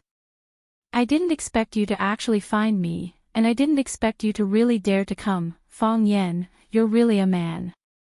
Such a man was indeed worthy of girls' liking. Miss Lu was willing to die for you, and you were willing to die for her. What a pair of ill-fated mandarin ducks." The fingers of the Lord God rotated gently, and the strangely shaped barbed dagger in his wrist spun one beautiful knife flower after another. Step by step, he walked toward Fang Yen and said, "I like to have a lover. Therefore, I will be very gentle to you." As the Lord God spoke, his body suddenly pounced towards Fang Yen. His feet stamped on the ground, and his burly body jumped high. The dagger in his hand was raised high, and the sharp dagger blade pierced the top of Fang Yan's head. He wanted to insert the dagger in his hand into the top of Fang Yan's head and harvest Fang Yan's life in the most direct and cruel way. When the Lord God stood still, he was like a hill. When he ran and sprinted to attack, his body became as flexible as a rabbit. Moreover, that flexible waist gave people a somewhat enchanting feeling. His body flying in the air made no sound, like a fish swimming in deep water, like an eagle flying in the sky. The dagger he stabbed out did not make any sound, as if the dagger did not have any strength on it. But wherever his dagger passed, there was a pale red light. Fast. His speed was too fast. Because it was fast, the speed left the sound far behind. When you saw the dagger he swung out, the sound of the dagger was still slow to come. It was indeed extraordinary to be able to use a weapon to such an extent. The Snake Lord did not rush up to fight back. He even took half a step in the direction of Lu Chaoga. He used his body to block in front of Lu Chaoga to prevent Feng Xing, who was watching the battle, from hurting Lu Chaoga. He knew that Fang Yen was crazy, and he needed to find an opportunity to vent the anger in his heart. Fang Yen also stood still, as if he was at a loss in the face of the Lord God's attack. Hiss! It was not until the dagger was about to be inserted into the top of Fang Yan's head like a green rainbow that the sound it caused was heard. However, the sound was not the sound of the dagger, but the sound of the air being ignited by the heat wave emitted by the dagger itself. Fang Yen waved his hand. It seemed that it was true. He just raised his right hand towards the air. Then, the Lord God retreated. Fang Yan was surprised, and the Lord God was even more surprised. How did you do it? The Lord God asked in surprise. Just now, what happened? Fang Yan was surprised that he had just used a move of Dragon Catcher to grab the main vein of the Lord God's wrist, but he had touched nothing. This was not a simple Dragon Catcher, but a Dragon Catcher when the heart of Tai Chi was spinning wildly and the Tai Chi domain had been fully developed. This move should be called Tai Chi Dragon Catcher. The Lord God was surprised that there was someone faster than him. Although the Lord God was burly, he was good at physical flexibility and agility. He learned tap dance from a professional dance teacher when he was a child, and he also participated in world-class tap dance competitions when he was a teenager. It was not until he was discovered by the mutants that he gave up dancing and became the current Lord God. The reason why the Lord God was nicknamed the Lord God was because his attacks were always successful. Within his attack range, no one could avoid his dagger. Just like the divine domain, he was the master of the domain. However, in the process of competing in speed in this round, the Lord God lost to Fang Yan. What he thought was a safe attack had failed. If he had not retracted his saber quickly, Fang Yan would have seized the meridians on his wrist, and he would have become a prisoner. The Lord God was proud, and he would not allow such a failure to happen to him. His fingers kept flicking, and the sharp dagger in his hand seemed to have a life of its own, making dazzling and wonderful knife moves one after another. The Lord God's big beard face stretched out, and he grinned and looked at Fang Yan and said, "Interesting. It's really interesting, no one could keep up with my pace before. I didn't expect to meet an opponent today. It's a pity, I've heard of your name for a long time. 3 years ago, you fought the Japanese sword god Chiba Hashirama at the top of One Sword Peak. I thought you were just undeserved and had been elevated by others. It's really a surprise to try it today. I want to apologize to you. You're not a pretty boy. At least you're not a good-for-nothing pretty boy." The Lord God licked his lips and made a greedy and bloodthirsty gesture. He bowed slightly and the dagger in his hand stopped spinning. He held the dagger upside down in his right hand, stared at Fang Yan with sharp eyes, and said, "Tai Chi. Is that the legendary heart of Tai Chi? Although I didn't know what happened just now, then try to take another move from me." The Lord God's body began to spin. Spinning counterclockwise, like a top that could summon a hurricane. The strong airflow filled this narrow space, Qiang Long Tan's hair was flying in the wind, and even the iron chair was rolled up by him. The Lord God's body turned and spun up. At the same time, he had turned into a vague shadow. Phew! The speed of the Lord God's rotation did not slow down, and he and his knife turned into a tangible but intangible shadow, bursting out with bright cold electricity. Around Fang Yan, he had turned 7 or 8 times in an instant. There were dozens of cold electricity in each circle, stabbing at Fang Yan's body from any possible or impossible angle. Wind Shadow Knife Technique. Fang Yan was secretly surprised that the Lord God's Wind Shadow Knife Technique had reached a high level. The naked eye could only catch the shadow of the wind, but could not see the real trace.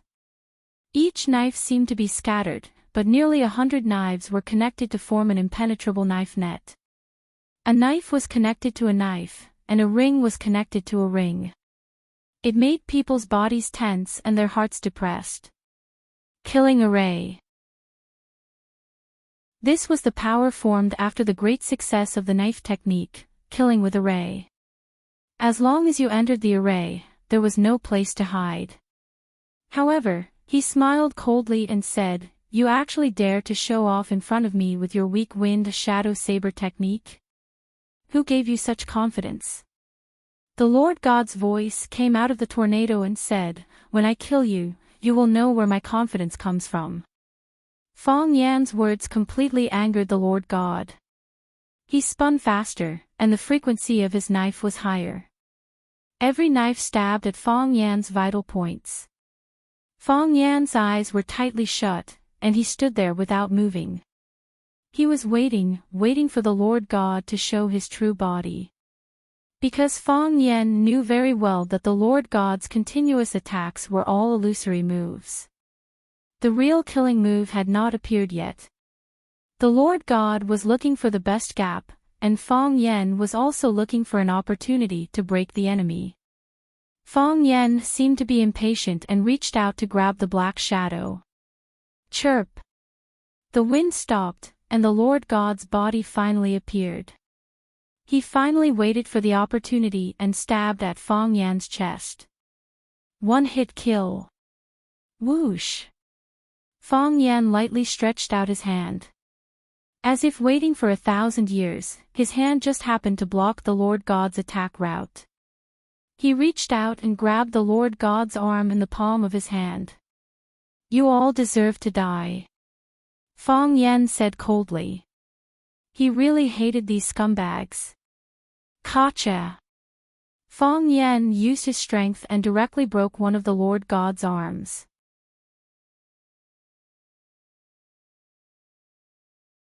Chapter 468. Crack. The first sound was the crushing of gravity. It was as if the shell of a peanut in the palm had been crushed. Fong Yan didn't stop there. He was still exerting force with the hand that was holding the Overgod's arm. His expression was cold, and his eyes were filled with killing intent, like a vengeful demon king who had fallen into an extreme state of madness. You people never know what a lesson is, Fong Yan said coldly. Since you don't know what a lesson is, I'll let you know what savagery is. Fong Yan's right hand kept kneading, and surging waves of hidden force gushed out. This was the Tai Chi soft force. Although there was the word soft in its name, it was the most brutal and overbearing force. The Overgod's bones were wrapped by the soft force, and then tightened and compressed. Crack, crack, crack, the sound of bones breaking rang out incessantly, like the sound of peanuts being crushed into powder. Fong Yan used the great dragon catcher hand to lock the meridians on the Overgod's wrist, and no matter how hard the Overgod tried, he couldn't break free. When Fong Yan broke the bones in his arm, he felt a heart-wrenching pain. When Fong Yan directed the unparalleled soft force to smash and crush himself again and again, he could no longer feel any pain, because he realized that he had suddenly lost contact with the arm that was holding the saber. It was as if his arm had been cut off by a saber. For a split second, he couldn't feel any pain. Fong Yan looked at the Overgod's frightened and increasingly violent and vicious eyes, and said, "What's the most painful pain?" It's not feeling pain, but knowing that something is leaving you. Fong Yixing's death was what Fong Yan felt. This kind of pain was the most corrosive to a person's will, and the most difficult to extricate oneself from. Fong Yan took the dagger from the Overgod's hand, the dagger with barbs on it. At this time, the Overgod no longer had any strength to resist. It was not difficult to beat someone, but it was difficult to send someone away. It was not difficult to send someone away, but it was difficult to take someone away. True experts weren't good at beating people up, but they could easily send people flying a few meters away. It's not hard to give someone away, but it's hard to take someone away. It means that as long as he lightly touches your body, you won't be able to move at all. What Fong Yan was using now was the take formula. Like a dragon bind, it made a supreme expert like the Lord God lose the ability to move. Fear, hatred, helplessness, and other emotions that were hard to describe. However, he said disdainfully, "Is this your so-called wild nature? If that's all, it would be too disappointing. I have to say, in terms of interrogation, you guys are far inferior to us who survived the battlefield." Bookworm, don't you think so? The bookworm was still lying on the ground. He was tied up with layers and layers of ropes. If one did not rely on external help, it would be very difficult to untie this kind of knot known as the 98 knots. The Lord God still maintained his self-awareness. Unfortunately, this did not affect the battle at all. Is that so? Fong Yen glanced at Bookworm and asked aloud. Yes. Bookworm nodded. Just now they wanted to play with the scarecrow and paint on the scalp. Compared with what you're doing now, it's really much more high-end. Oh, I've heard of scarecrows before.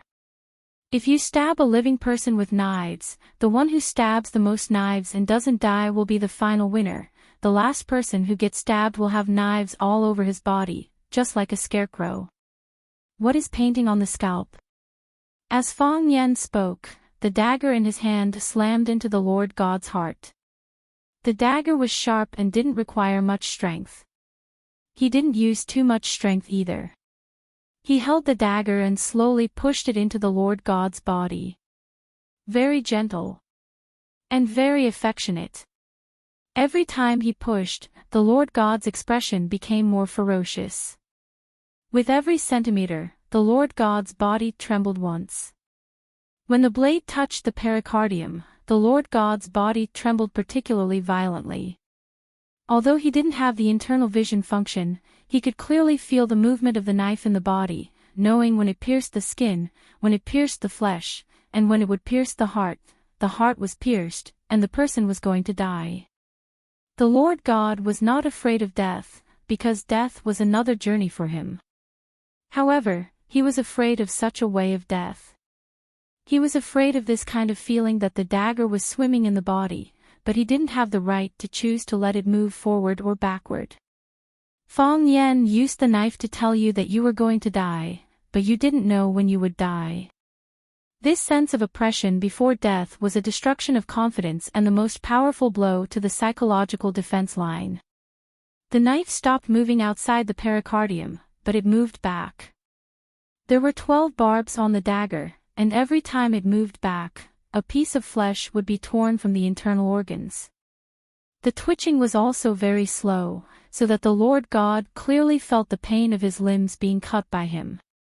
The Lord God finally became a little impatient and said in a fierce voice, "Pretty boy, give me a hard stab if you have the guts, let me die happily. Don't be so wishy-washy, like a woman. What kind of friendship do I have with you? Why do you make such a rude request to me?" Fong Yen said sarcastically, "I will let you die painfully, but not quickly." He wanted to slowly torture the Lord God to death. Just like they wanted to torture Lu Chaoga and the bodyguards and secretaries around her to death. Fong Yen turned to look at Qiang Long Tan and Feng Xing, who was looking at him calmly, and said, "Don't worry, you too, it will be your turn soon. We are still on the vast sea, whether it is going to the destination you set before or returning, we have a lot of time to be together, don't worry. Don't worry." Jiang Fengxing put his hand in his pocket and immediately threatened, "You'd better not move, or else, I can take your life without the others doing anything." Jiang Fengxing turned a deaf ear to such a threat. He still took out a cigarette from his pocket, put it in his mouth, lit the cigarette with a lighter, took a deep puff, and blew out a smoke bubble. After that, he looked at the Snake Lord and said, "Can't I even smoke before I die?" The Snake King stared at Jiang Fengxing, fiddling with a small golden snake in his hand, but didn't answer Jiang Fengxing's question. He was as sensitive as an animal, and he felt that Jiang Fengxing was more complicated than he showed. Jiang Fengxing was not interested in bickering with the Snake King. He looked at Fong Yen and said, "I know, you want to kill the Lord God in the cruelest way, then let us suffer in pain and arouse our fear of death. You want to kill us when we beg you for mercy. Wouldn't that give you a greater sense of achievement?" Jiang Fengxing looked at him with disdain and said, "Winner takes all. If we lose, we lose. We won't beg you for mercy, we won't even negotiate with you. Fong Yen, I know what kind of person you are. I don't expect you to let us go, and I know you won't let us go either. Since we can't negotiate, death is our only choice. So tell me, what's the point of all this?" Isn't it just death? Since we're going to die, what's there to be afraid of? What's there to be coerced? Jiang Fengxing looked at the Lord God with a gentle smile, eyes filled with affection, and said softly, "You go first, I'll follow you." The Lord God felt warm in his heart. He grinned and said, "Good. I'll wait for you down there, but I hope I won't see you, Fengxing. I'm honored to be your woman. The days with you are the happiest days of my life." "Goodbye, Fengxing." The Lord God said goodbye to Jiang Fengxing with affection. When he was about to bite his fangs, a strong poison came from his heart. Because the pain was too great, it made his powerless body even more powerless. The Lord God's teeth were forced to stop, because he no longer had the strength to bite. A fishy taste came from his throat as blood flowed from the corner of his mouth. The dagger went straight into the Lord God's heart. The ominous glint in the Lord God's eyes faded, as did the malice on his face. He looked at Jiang Fengxing with gentle eyes. That was the most beautiful scene before he left. His body gradually softened, then was thrown to the ground by Feng Yan, becoming an abandoned corpse. "God!" Jiang Fengxing shouted with a sorrowful expression. "Feng Yan, you killed my god." He made to run towards the Lord God, but his feet didn't move forward. He pressed the lighter in his hand. Crack, a light, crisp sound could be heard. The Lord God's body turned into a bomb, exploding with a boom. Blood and flesh splattered everywhere, countless red and white objects covered the floor, turning the cabin into a hell of azura. The man who claimed to love had already planted a bomb in the body of the one he loved. And the engine of the bomb was the lighter in his hand. In the face of danger, he pressed the button without any hesitation. On the battlefield of love, whoever paid more would die more miserably. The Snake Lord reacted quickly, turning around and pushing Lu Chaoga and the secretary to the ground. Although the bookworm was tied up with ropes, he still rolled wildly on the ground to save his life. Jiang Fengxing took the opportunity to turn and run towards the door. He prepared a kayak on the ship. As long as he found an opportunity, he could drive the kayak away from this dangerous place. His right hand pulled open the door of the room, and his left foot had already stepped out. However, his right foot couldn't step out. He felt a chill on his neck, and then his body was lifted back. "I said, you all have to die," the familiar and annoying man's voice said in his ear. Chapter 469. In Neijiang Lake, there was a senior surnamed Lin who had neither high virtue nor high prestige, who once said that the most important rule in Jianghu was only one word: fight if you can win, run if you can't. Jiang Fengxing wasn't a member of the martial world, and he had never heard of this man named Lin. However, he clearly understood that if he didn't run now, he would die. In order to keep the secret of kidnapping Lu Chaoga, they tried their best to reduce the number of people involved. Except for Qiang Long Tan, who was the main planner, only Jiang Fengxing and a few people he trusted were responsible for the execution. None of Qiang Long Tan's people in the Flower City were useful. Even Qiang Long Tan's son Jiang Zhulu and his steward Lu Tong knew nothing about this. Feng Yan came to Jiang Zhulio's wedding to ask for Lu Chaoga, which made Jiang Zhulu extremely angry. He believed that Feng Yan was slandering him, and wanted to ruin his and his father's reputation with this, so that the marriage between the Jiang family and the Jiang family would fail. If Jiang Zhulu knew that his father was on this cargo ship, his expression would be quite interesting, wouldn't it? Now, Feng Yan and his snake-playing friend pushed open the door and walked in, which meant that the few guards outside had all been taken care of by them. Their biggest support, the main god, was already dead, and Qiang Long Tan was poisoned by the snake. What else could stop Feng Yan from taking his revenge? "Let me go." Jiang Fengxing didn't have the strength to struggle, so he could only threaten loudly, "Feng Yan, let me go. I'm a member of the Jiang family. You better not touch me. If you dare to touch me, you will become the enemy of the Jiang family. Are you ready?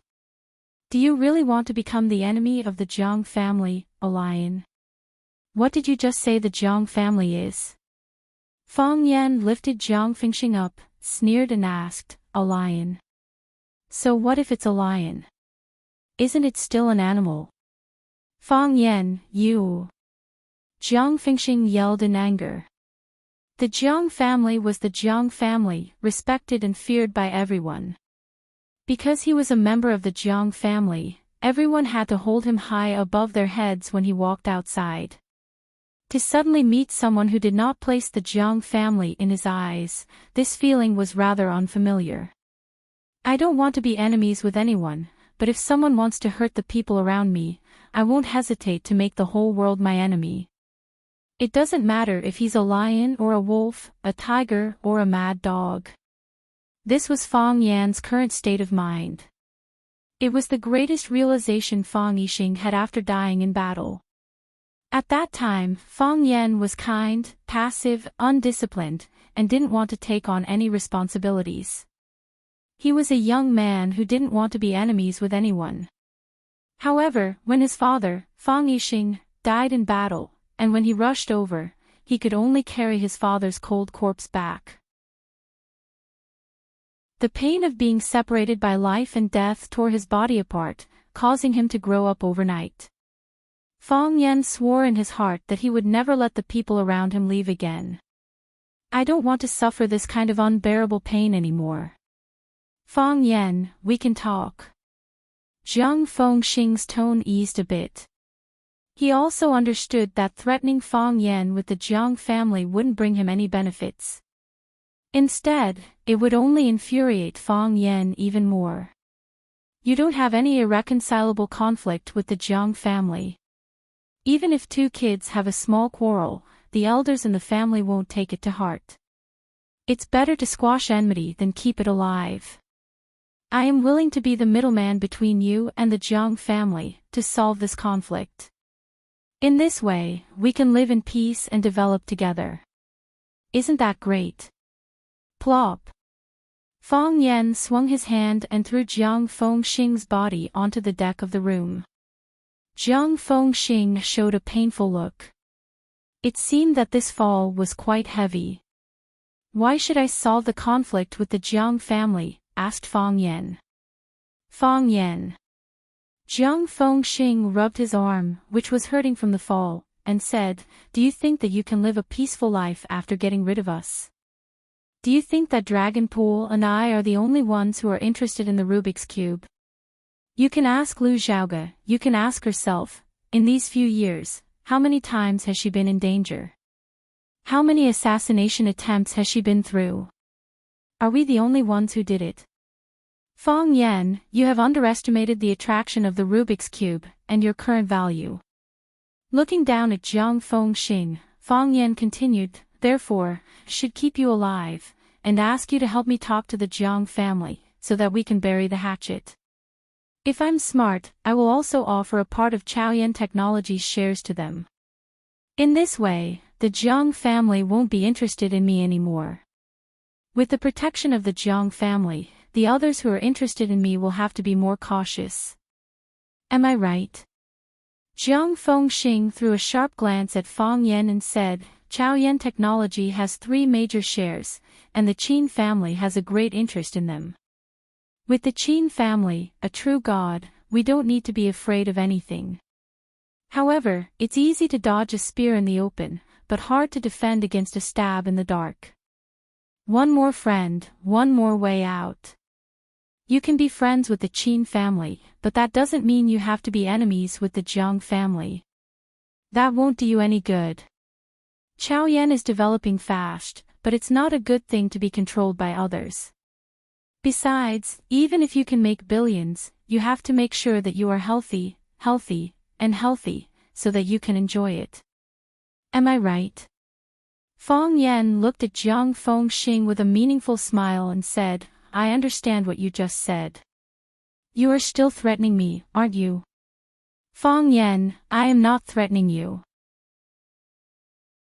I am just telling you what kind of choice a smart man should make," said Jiang Fengxing with a sincere look, as if he was thinking for Fong Yan's sake. Why does an egg have to collide with a rock? What's the point of smashing yourself into pieces?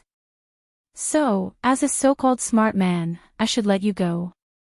Fong Yan asked. Jiang Fengxing didn't answer. He thought, isn't this nonsense? I have been talking to you for so long, do you still not understand? If you kill me, won't you become a mortal enemy of the Jiang family? But, if I do that... Fong Yan pointed at the driver, who was lying on the ground without moving, and said, what about him? He is only a driver, but you killed him like this. What about his wife and child? What about his parents? He is only a small person who doesn't affect the big picture. A small person shouldn't live like a small person. If I let you go, what will happen to her? Fong Yan pointed at Lu Chaoga's assistant and said quietly, she also loves her parents and family. She has a man who loves her as much as his own life. She is still so young, and has a bright future. She is not married yet, and she doesn't have children of her own. Such a little girl was humiliated by you, and almost killed by you. What will happen to her? Jiang Fengxing wanted to say that she was also a small person, an insignificant chess piece. But when he noticed the look in Fong Yan's eyes, he tactfully swallowed his words back into his stomach. He knew that Fong Yan wouldn't listen to him like this. This stupid guy, those people's life and death, what does it have to do with him? At most, he would just have to pay some money. If he killed him because of these small people, then he would have to fight against the Jiang family to the death. What's more important, can't he even tell this? Fong Yan pointed at Lu Chaoga, who was standing quietly by the bed, and said, she is my best friend, my business partner, and my very, very important family member. I don't know how much she has sacrificed for me, and I think you know it better than me. But you kidnapped her, and used the cruelest way you can imagine to deal with her.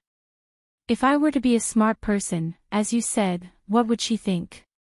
Jiang Fengxing glanced at Lu Chaoga, and said in a low voice, Miss Lu is a hero among people, and the most excellent strong woman I have ever met. Besides, I know that she loves you very much. She is a smart person, and she knows what is the best for you. She can forgive this kind of thing. We can talk about any conditions, isn't that right, Miss Lu? Lu Chaoga didn't say anything. Since Fong Yan was already here, everything would be decided by him. If Fong Yan said that they should be released, she would think that Fong Yan was mature, steady, and considerate of the overall situation.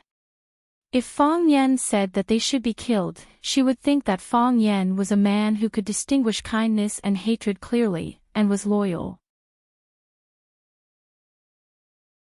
She would support all the decisions made by Fong Yan. She thought it was reasonable. I won't forgive you, said Fong Yan. I never believe that negotiations can solve conflicts, because new conflicts will arise after negotiations. If you throw a piece of meat to the wolf will turn around and walk away. But when the piece of meat in its stomach is gone, it will come back to you again for a new piece of meat. Fong Yan stepped on Jiang Fengxing's calf bone and said, the best way to solve conflicts is to make it lose the courage to come back and ask for a fresh piece of meat. Fong Yan suddenly put forth his strength. Crack! A clear cracking noise came, followed by Fengxing's extremely suppressed howl. Blood veins bulged on his forehead. One of his calves had already been broken by Fong Yan, and the bone inside was broken. Fong Yan didn't take his foot back just because Fengxing's calf bone was broken. Instead, he slightly rotated his foot and released strong streams of earth brocade power. Pop! Pop! Popping noises could be heard without an end. Jiang Fengxing's broken calf bone was suffering from the second wave of earth brocade power. Under the great attack of earth brocade power, the hard bone was crushed into puddles of powder. Feng Yan. Jiang Fengxing roared Feng Yan's name, but eventually, he couldn't say the rest of his words. Then, he directly fainted. Feng Yan looked at Jiang Fengxing, who had fainted, and said in a low voice, "If you want to be a bad guy, you should have the awareness of being a bad guy. You do everything you can. When your lives are threatened, you try to solve problems through negotiation. That's not good. It's not fair to the good guys." Feng Yan moved his foot to the other leg of Fengxing, crushing the bone of Fengxing's calf into bone powder just like what he did just now. After that, he slightly sighed in relief and said, "I'm a good man."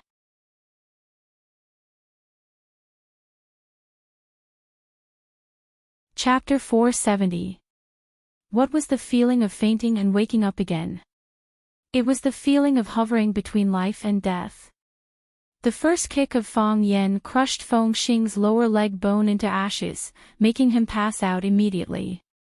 The second kick of Ji Hao crushed the other leg bone of Fengxing, waking him up from the state of unconsciousness. Fengxing's face was twisted, and his forehead was soaked in sweat. His face had turned dark purple, making him look like a patient suffering from an incurable disease. Feng Yan. You bastard! How dare you destroy me? Only at this moment, he finally had the chance to finish the sentence that he hadn't finished before he passed out. The piercing pain from his leg struck his brain over and over again, letting him know that he had already become a real disabled man. He didn't think that Feng Yan would do this so thoroughly. Qiang Long Tan's evaluation of Feng Yan was fair and honest. He had the heart of a rabbit, the IQ of a fox, the eyesight of a vulture, and the appetite of a tiger. He truly had a murderous heart. Feng Yan didn't mind Fengxing's bad attitude towards him, although he felt that Fengxing's behavior was quite ungentlemanly.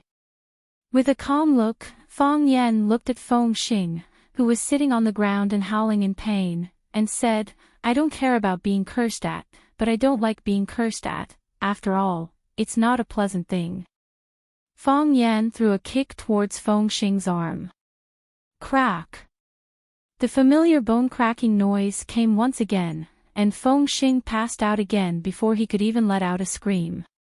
Feng Yan broke Fengxing's elbow in the most direct and violent way, making Fengxing's right arm powerlessly hang down. "Why didn't you kill him?" asked Qiang Long Tan. His arm, which was bitten by the blind black dragon, was no longer turning black, and the venom was no longer spreading in his body. Moreover, as time went by, the venom was even fading away. Therefore, Ji Hao had roughly figured out the venom of this snake. Since his life was no longer in danger, he naturally turned his attention back to the fight between Feng Yan and Fengxing. This was another hidden gate of life and death. Feng Yan's attitude towards Jiang Fengxing had also determined his attitude towards Qiang Long Tan. Therefore, Jiang Fengxing's fate was Qiang Long Tan's fate. Seeing that Feng Yan had only destroyed Fengxing's pair of feet and an arm, but didn't kill him directly, he asked out loud, "Did I disappoint you?" Feng Yan turned to look at Qiang Long Tan and said in a sarcastic tone, "I killed Jiang Fengxing and started a deadly hatred against the Jiang family. Isn't this better for your own benefit?" "Indeed." Qiang Long Tan nodded calmly, without the slightest hint of panic or fear from an impending disaster. This man was indeed extraordinary. Even his enemies found it difficult to underestimate his tenacious nature and forbearance. He was like a harmless-looking bull that could easily gain the trust and goodwill of others. However, when you didn't take any precautions against him, he would stab your heart from behind with his sharp horn. Jiang Fengxing and I were the main planners of this kidnapping. I only used my brain, but all the executors were Fengxing's chess pieces. If Fengxing doesn't die, you will never be able to calm down, will you? Do you think that I will be tempted by you to kill him just because you tried to sow discord between us?" Fong Yan walked towards Qiang Longtan step by step. Do you think I'm so childish? Qiang Longtan sighed slightly and said, Fong Yan, you're not childish. I haven't seen you for 3 years, and you've changed so much. You've grown so much. You've grown so much. You won't believe it, but I'm afraid of you. When you showed up at Zhu Lu's wedding and provoked us like a mad dog, stabbing daggers into our chests over and over again, I started to be afraid of you. I even regretted it. Why did I make such a person my enemy? If we were friends, wouldn't our Jiang family's days be a little better? At least, we would enjoy the same treatment as the Lu and Gu families, wouldn't we? Fong Yan will never be friends with someone like you. Lu Chaoge said in a disdainful voice, You say you're afraid of Fong Yan, but I'm actually more afraid of you. Qiang Longtan, there's no such thing as an impenetrable wall in the world. Even if we can't find any evidence to prove that you did it, we already have an answer in our hearts. Why do I hate you so much? Because I knew that you killed my parents a long time ago. No matter how good you are to me, it's all fake. No matter how much you do, it's all fake. How can you expect people to repay you sincerely? Qiang Longtan shook his head with a bitter smile. He looked at Lu Chaoge and said, Chaoge, for a long time, I did treat you as my own daughter. I only have one daughter, Jiang Zhulu. As you become more and more outstanding, more and more beautiful, I suddenly feel that having a daughter like you is also something to be proud of. It was selfish of me to let you marry Jiang Zhulu. If we were a real family, would you still be arguing about separating from Longtu? If you fell in love with Jiang Zhulu, would you still have the heart to split Longtu group in two? I'm getting older and older, and Longtu will eventually fall into Julio's hands. To be honest, if it weren't for the flower pot that fell on your balcony, if you had really agreed to marry Jiang Zhulu back then, I would have been more inclined to hand Longtu group over to you. Jiang Zhulu is already a very outstanding child. But compared to your ability, he's still a long way off. You were able to make Chao Yan what he is today in just 2 or 3 years, which has already proven my foresight. Unfortunately, Chaoge, we're not a family. This is the biggest regret in my life. Otherwise, how could I have ended up like this? Fong Yan was really defeated by Qiang Longtan's shamelessness, although he had already been defeated time and time again by Qiang Longtan's endless hypocrisy. Even now, he was still thinking of playing the family card. Fong Yan stood in front of Qiang Longtan and said, I didn't kill Feng Xing because he's more valuable alive than dead. What about you? Give me a reason not to kill you. Qiang Longtan thought for a long time and said, Killing is against the law. So I won't kill you. Fong Yan squinted his eyes and smiled. Fong Yan glanced at the Snake Lord, who understood. He pursed his lips and blew out a subtle and strange sound. The golden-striped snake in the Snake Lord's hand was driven by the sound of the snake. It immediately jumped to the ground and rushed in the direction of Jiang Longtan. Humans didn't kill people, but animals did. You can't kill me either. Qiang Longtan looked at Fong Yan without blinking. If you kill me, Lu Chaoge will die. Fong Yan looked at Lu Chaoge and saw a sharp blade pressed against Lu Chaoge's neck. Red blood seeped out of the blade of the dagger. It was the dagger Qiang Longtan had used to cut off Jing's hair and paint on her scalp. It was unknown when the dagger had landed in Jing's hands, but she was now using it to hold Lu Chaoge hostage. Don't move, Jing said with a trembling voice. You will die. Lu Chaoge's expression was abnormally expressionless as she said softly, Jing, why do you have to do this? I don't have a choice either. I don't have a choice either. My brother took a lot of money from them. My parents were taken away by them. I received a call from them the moment I woke up. They told me to repay him properly. He's a devil. I have no other choice. If you let him go, he will let my parents go. I don't want my parents to die. I don't want you to die either. I can die, but none of you can die. And Jing was undoubtedly an outstanding young lady. Otherwise, she wouldn't have been put in such an important position by Lu Chaoga. She had been promoted from a university graduate to her assistant. She was recognized by her abilities and trusted in her character. However, this was how the world was. Only the people closest to you could hurt you the most. Snake Lord stood in front of Lu Chaoga, while Lu Chaoga stood in front of Enjing. Lu Chaoga felt that Enjing was injured because of her. She had the responsibility and obligation to ensure her safety and do her best to bring her back. To her surprise, this position helped Enjing to deliver the fatal blow. It was indeed unexpected that a girl without the strength to truss a chicken could do such a thing. Don't think it's strange. Qiang Long Tan didn't think it was something to be proud of. Or rather, he thought it was something special. We've been keeping an eye on Chaoga, but she's very sensitive and doesn't trust anyone anymore.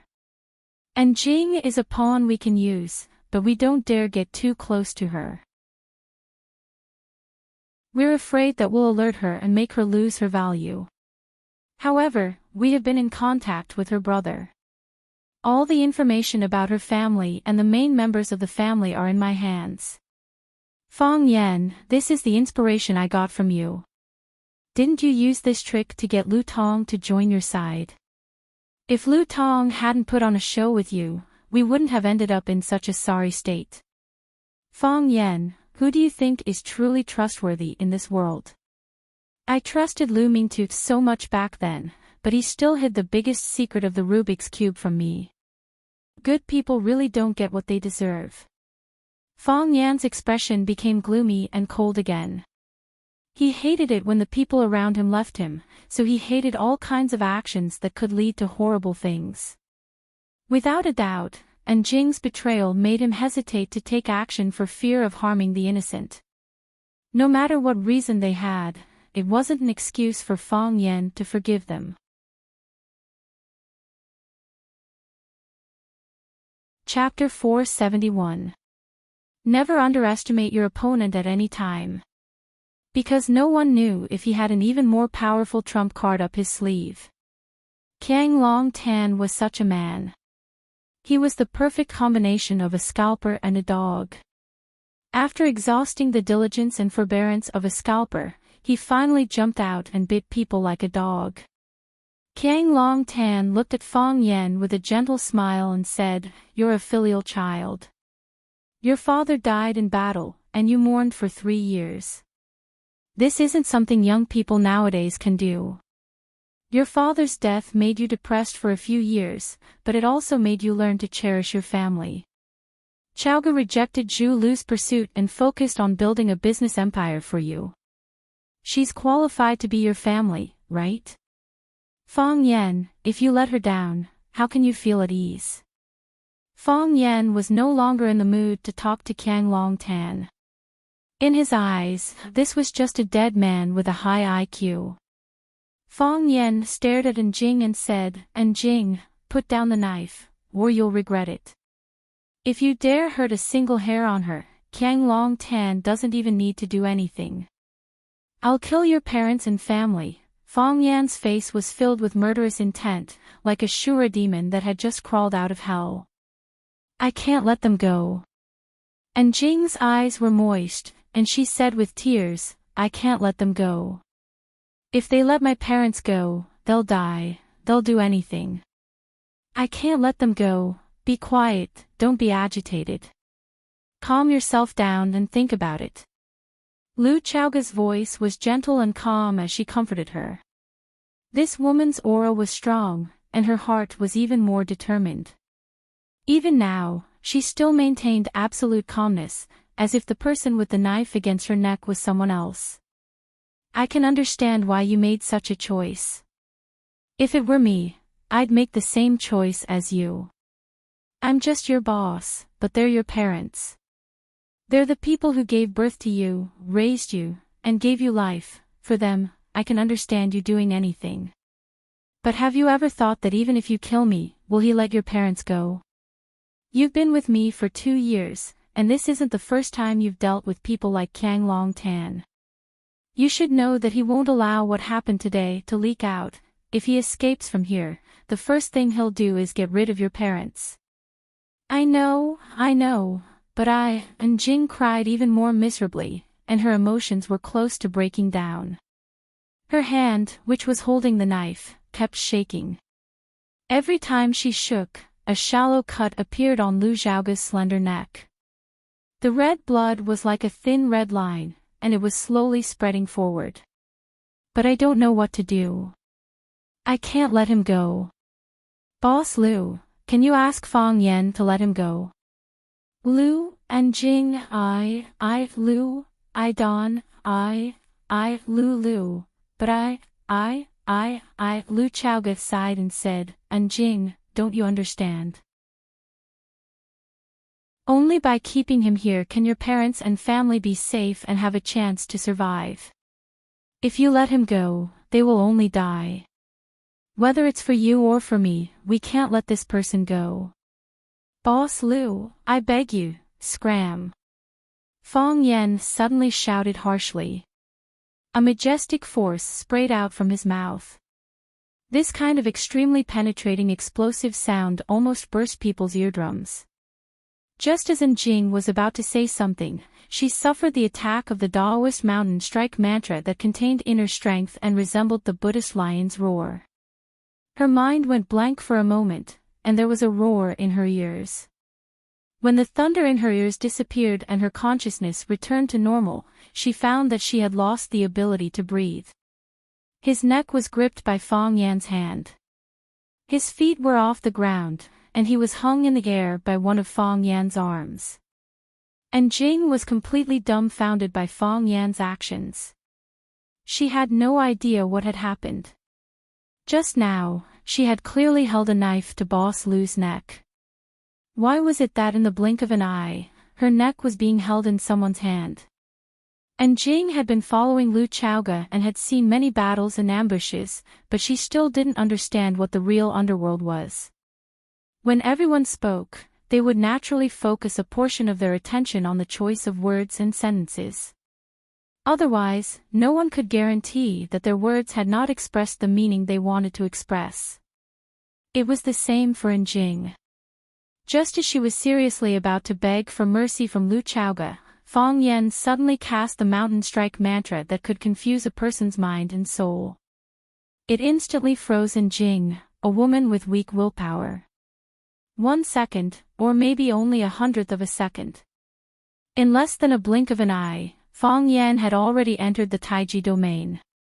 With a step, he flashed behind Jing with drunken crane rides the wind, snatched the dagger from her hand, and lifted her up from the ground, who was still in a daze. I told you that you would regret it. Fang Yan exerted some strength in his palm as Jing's breathing became more rapid. Her face turned an ugly purplish red. Jing instinctively kicked with her hands and feet a few times, but her body's strength was quickly drained due to the loss of oxygen.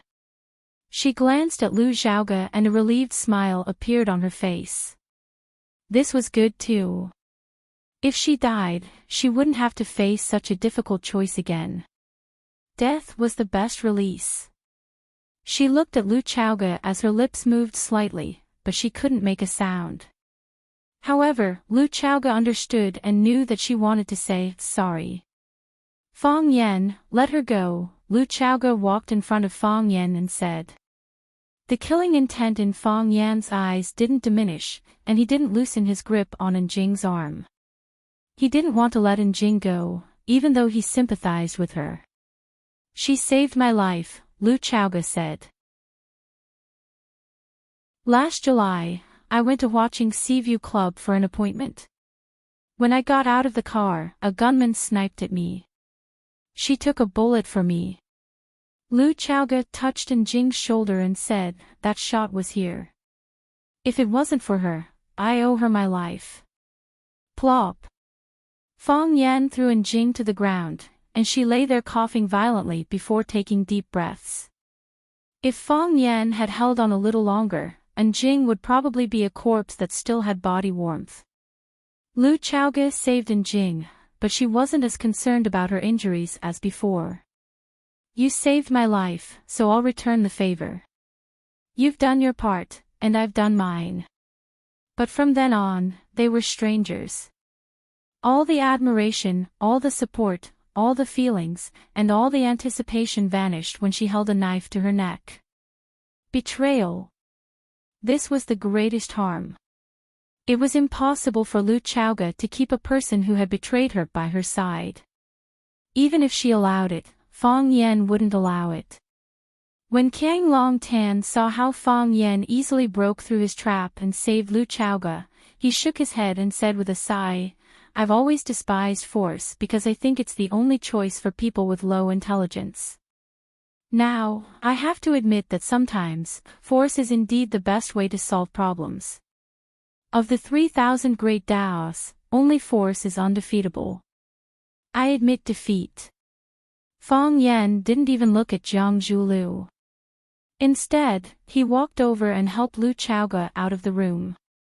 Because the overgod's body had exploded, and the body was being corroded by the genetic agent. The air inside was filled with a fishy smell, and it was unbearable to look at. After Fang Yan and Lu Chaoge left, the Snake Lord's shriveled face revealed an extremely strange smile. He looked at Kang Long Tan and said, How do you want to die? Can you give me a quick death? Kang Long Tan looked at the Snake Lord calmly. He already knew that this moment would come. He had exhausted his mind and used up all his chess pieces, but he still couldn't escape. Now, he could only accept his fate. No, the Snake Lord refused without hesitation. I don't have any grudges against you, and I even like you a little. Only a heartless, ruthless, and vicious person like you is suitable to be a Snake Lord. If only you had followed Master to raise snakes earlier. What a pity, Kang Long Tan said. It was unknown whether he was regretting that the Snake Lord didn't agree to give him a quick death, or that he didn't have the chance to raise snakes with Master. He pointed at the golden snake crawling on the ground and said, Can you take it back? I know you won't let me die a quick death, and you definitely won't let me die easily. Can you take this little thing back? You can use any other method. If you want, I can be your straw target or play with a scarecrow. I just don't like the feeling of these little things crawling into my body. If it weren't for these little things, I wouldn't have lost so badly, right? The Snake Lord grinned and said, Fine. Since you don't like it, I'll take it back. The Snake Lord whistled, and the golden snake crawled into his arm. Thank you, Kang Long Tan sincerely thanked him.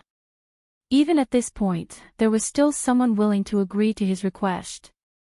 He felt that his luck had always been good. Chirp, the Snake Lord whistled again, and a chubby little snake crawled out from his body. The little snake was blood red in color, and its entire body was made of flesh. It wriggled on the ground as if it didn't have any bones, like a dyed silkworm chrysalis.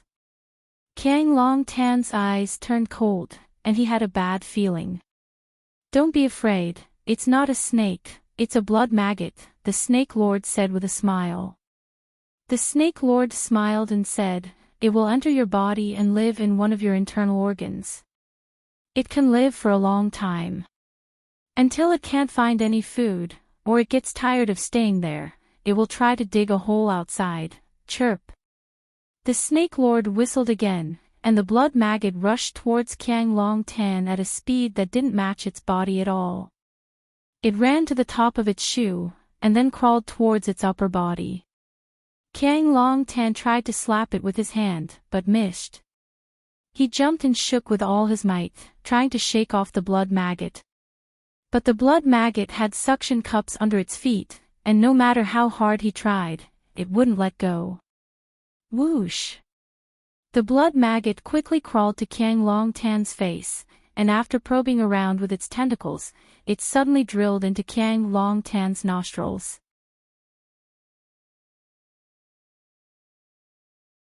Chapter 472. That soft thing very nimbly went into his nostrils. When Kiang Long Tan tried to pull it out with his finger, he found that it had already disappeared. It had already entered his body through his respiratory tract, but he didn't know which organ it had fused into. Snake Lord, why are you so cruel? Your Shifu died because of Fong Yen, yet you are now obedient to him and willing to be his dog. Are you worthy of your dead Shifu and your own conscience? Kiang Long Tan pointed at the Snake Lord and cursed. What grudge do we have against each other that you have to ruin me and shame my corpse? Before Kiang Long Tan could finish his words, thick blood was already flowing out of his nostrils. He wiped his face with his hand, turning his face into a funny and colorful face. The Snake Lord sneered and said, Kiang Long Tan, you don't need to sow discord. No one knows better than I do how my Shifu died. I'm curious, how did you know that my Shifu was killed by Fong Yen? You will all die. Sooner or later. Either way, you will all die. Kiang Long Tan had already become hysterical. Because it wasn't just his nostrils that were bleeding, his eyes, mouth, ears, and even every single strand of hair on his body was bleeding. His body didn't feel any pain or itch, and there was nothing wrong with his organs. But his 7 orifices were bleeding non-stop. This feeling of the unknown was even more terrifying. Kiang Long Tan didn't want to endure this kind of torture, so he turned around and ran outside. Instead of being made fun of like a demon, he would rather end his life as soon as possible. Kiang Long Tan ran to the deck and jumped into the sea without any hesitation. Splash! The sound of water splashing could be heard as his sinful body sank into the unfathomable depths of the sea. The Snake Lord leisurely followed behind him, stood at the edge of the ship and looked at the turbulent sea, then softly said, Do you really think jumping down will save you? No one answered his question. Because Kiang Long Tan had disappeared without a trace. I said I won't give you a quick death, and I won't give you a quick death. The blood maggots will corrode your internal organs inside your body, causing you to bleed non-stop. The blood flowing outside will attract a large number of terrifying sharks. The shark at the front will swallow you whole. But your fate isn't over yet. Although you are in the stomach of a shark, the blood maggots are still alive. After it digests, it will escape and enter the shark's body. At the same time, the sharks will suffer the same fate as you. The dead shark will be eaten by more sharks. At that time, which unlucky shark will eat the blood maggot? The Snake Lord sighed softly and said, This is the blood maggots that I have been growing for 3 years. After I became a real Snake King, I became qualified to raise blood maggots. It was originally prepared for those people. Kiang Long Tan, you should first experience the infinite cycle of life and never reincarnate, fate. The Snake Lord looked at the sea in the distance and said, I think you will like this new and vicious thing. Because, you are all the same bad people. The sea shrouded in the night was like a mysterious and boundless dark magic mirror. There was not much beauty in it, only the rolling black water and the whistling cold wind. Because it was too big, it was easy to make people feel powerless and afraid. It seemed that if they were not careful, they would be swallowed up together with the ship, and never have the chance to turn over and go ashore. Although it was cold, the air on the deck was much more comfortable than in the cabin. Lu Chaoga took off her coat and covered the driver's face. Fong Yen took off his outer robe and put it on Lu Chaoga. Lu Chaoga refused and said, I am not cold. Put it on, Fong Yen said. He knew that when Lu Chaoga said she was not cold, she was worried that he would be cold. This woman always wanted to take care of others out of habit. This kind of small barbarism would not make a woman feel disgusted, on the contrary, it would make a woman feel warm and protected. Lu Chaoga grabbed the front of her coat with both hands to prevent it from being blown away by the sea wind and said, Kiang Long Tan, don't mention Kiang Long Tan again. We don't know Kang Long Tan, and we have never seen Kang Long Tan. None of this has anything to do with us. You were kidnapped, and it was Jiang Fingxing who killed you. Lu Chaoge said with a worried expression. Are you ready? Are you really going to declare war on the Jiang family? Lu Chaoge was also a smart person. Fang Yan did not kill Jiang Fingxing, so he naturally wanted to squeeze every last drop of profit from this important person of the Jiang family. He would make the Jiang family pay for this kidnapping. As for the Jiang family, they no longer had the right to pay. After Kang Long Tan died, the Jiang family, which used to be one of the 4 big families in Huaqing, completely collapsed. The Longtu group was a big fat piece of meat, but not everyone had the right to take a bite. This would depend on the game between Fang Yan and the Jiang family. This man was taking 1 step and looking 3 steps ahead. His thoughts were becoming more and more meticulous. It's not that I want to declare war on the Jiang family, it's that the Jiang family has already declared war on me, Fang Yan said with a smile. He took out a bottle of white ointment from his pocket, unscrewed the cap, dipped his finger in the ointment, and gently wiped the wounds on Lu Chaoge's neck. The wounds were not deep, but they were still bleeding. If they were not treated in time, scars would be left on the neck. Which woman would be willing to have a few scars on their neck? When Fang Yan's finger touched Lu Xiaoge's wound, Lu Xiaoge let out a soft, His body trembled slightly as if he would fall at any time. Fang Yan's finger touched Lu Xiaoge's wound. What's wrong? Fang Yan asked. Does it hurt? It doesn't. Lu Xiaoge's cheeks were slightly red. She thought that it was fortunate that it was dark, so Fang Yan might not be able to see clearly. It's just a little itchy, I'm not used to it, I say, Fang Yan said. He used the finger that was stained with ointment to carefully wipe Lu Xiaoge's neck. Lu Xiaoge also raised her head high, her slender neck perfectly presented in front of Fang Yan's eyes. She did not look at Fang Yan's eyes, but looked at the vast and dark sea where nothing could be seen. This is not the golden chrysalis skin nourishing powder, it's the snow snake ointment I got from my friend. The effect of snow snake is not worse than the golden chrysalis, it's just too hard to find. Fang Yan applied it to all the wounds on Lu Xiaoge's neck, then put the half bottle of snow snake ointment in Lu Xiaoge's hand and said, You keep this bottle. If there were any bumps, he would immediately apply a layer of it. After the wound is healed, there will not be any scars left, and the skin will be smooth and shiny, just like the skin of the snow snake. Lu Xiaoge refused and pushed the snow snake ointment to Fang Yan's hand. It's too expensive. I can't take it. Lu Xiaoge said. You gave your life to me, and I'll give you a bottle of snow snake ointment? What is it worth? Fang Yan said strangely. When did this woman become so wishy-washy? She was not the kind of woman who would put a bottle of snow snake ointment in her eyes. I think, Lu Xiaoge's gaze swept to the distant sea and said, maybe your technique is more professional. If you help me apply it, the effect might be better. Fang Yan was stunned for a while, then put the snow snake ointment back into his pocket and said, that makes sense. Lu Xiaoge let out a sigh of relief. Fang Yan didn't refuse, this was something to be happy about. She was willing to pay, but Fang Yan might not be willing to accept. Sometimes, there were too many scoundrels in life. Your face is red, Fang Yan said. Lu Xiaoge was a bit annoyed. This guy, he must be doing it on purpose. Fang Yan suddenly reached out and pulled Lu Xiaoge into his embrace.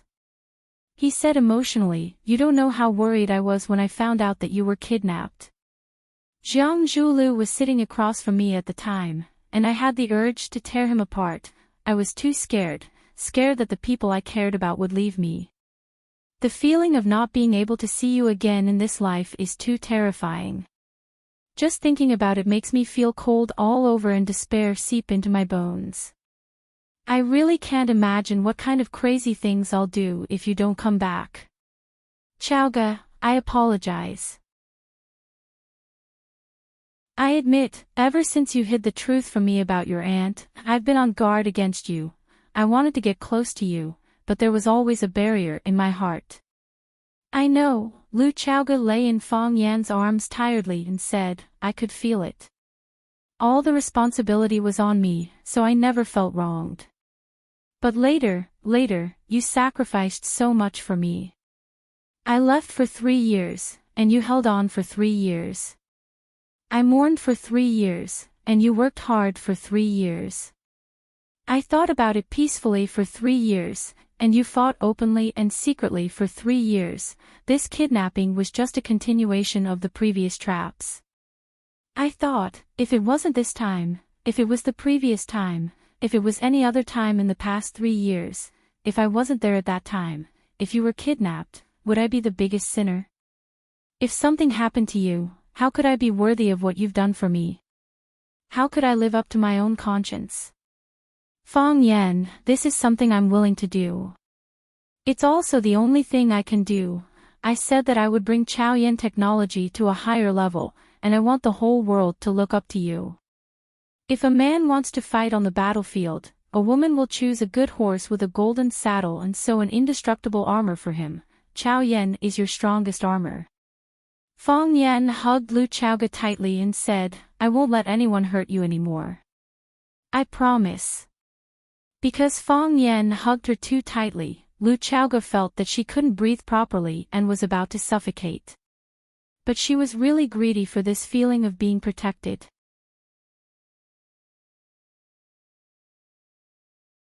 Chapter 473. Clang. The room door was pushed open. The thick smoke that had gathered in the room finally found a way out and surged toward the door. The woman who was about to enter the room was suffocated by the smoke and started coughing violently. She stood at the door for a few seconds and waited for some fresh air to enter the room. Then, she pinched her nose and walked into the room. She rushed to the window sill and opened all the windows in the room.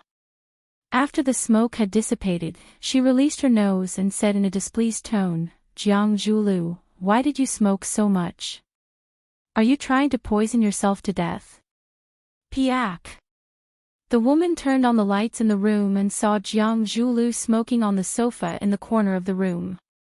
Jiang Zhulu looked very disheveled. If they had not seen it with their own eyes, no one would believe that one of the famous 4 talents of watching, the eldest young master Jiang, would be in such dire straits. His hair was messy and his face was yellowish. His clothes were messy and his eyes were bloodshot. He was still holding a cigarette between his fingers. The smoke flickered, and the ashes burned for a long time without being flicked away. Wine bottles were casually thrown on the ground, and the expensive carpet was burned by the fireworks, leaving holes of different sizes.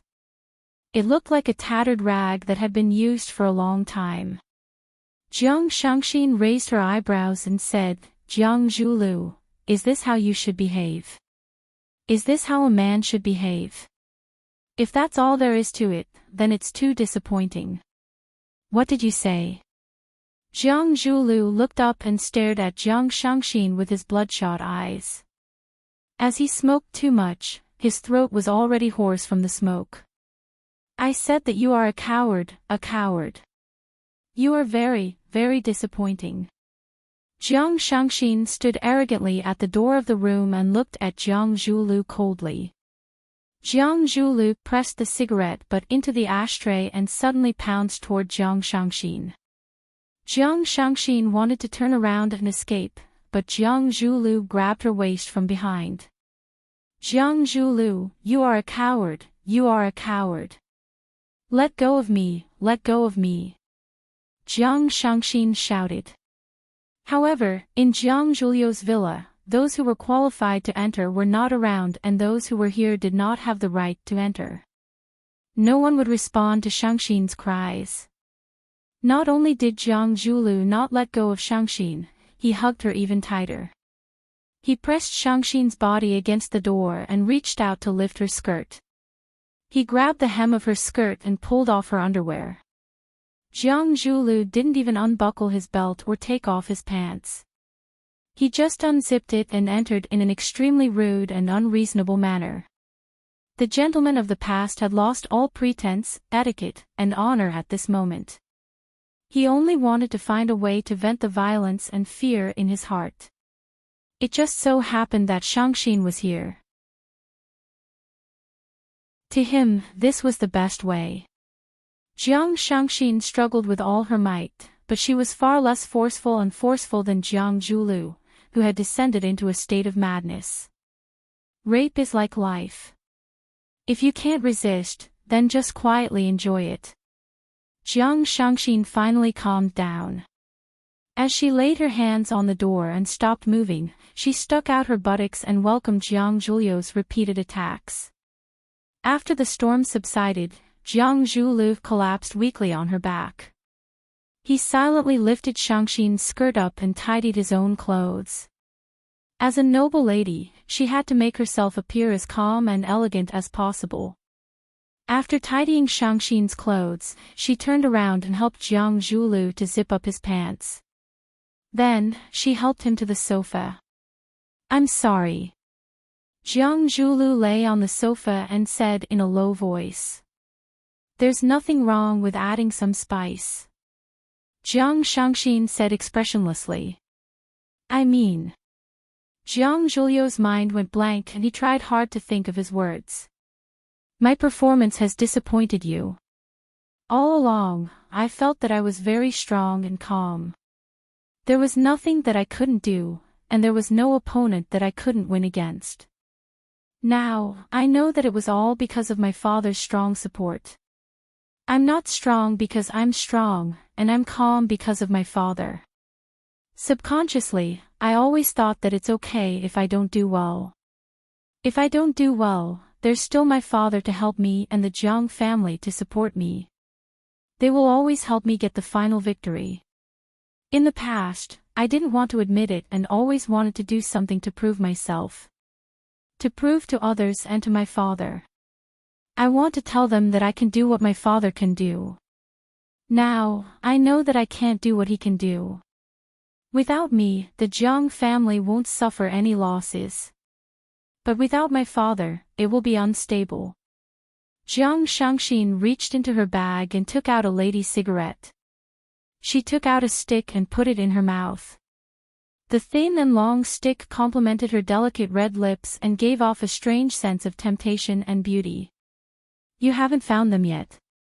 Jiang Shangxin puffed out a mouthful of smoke and asked.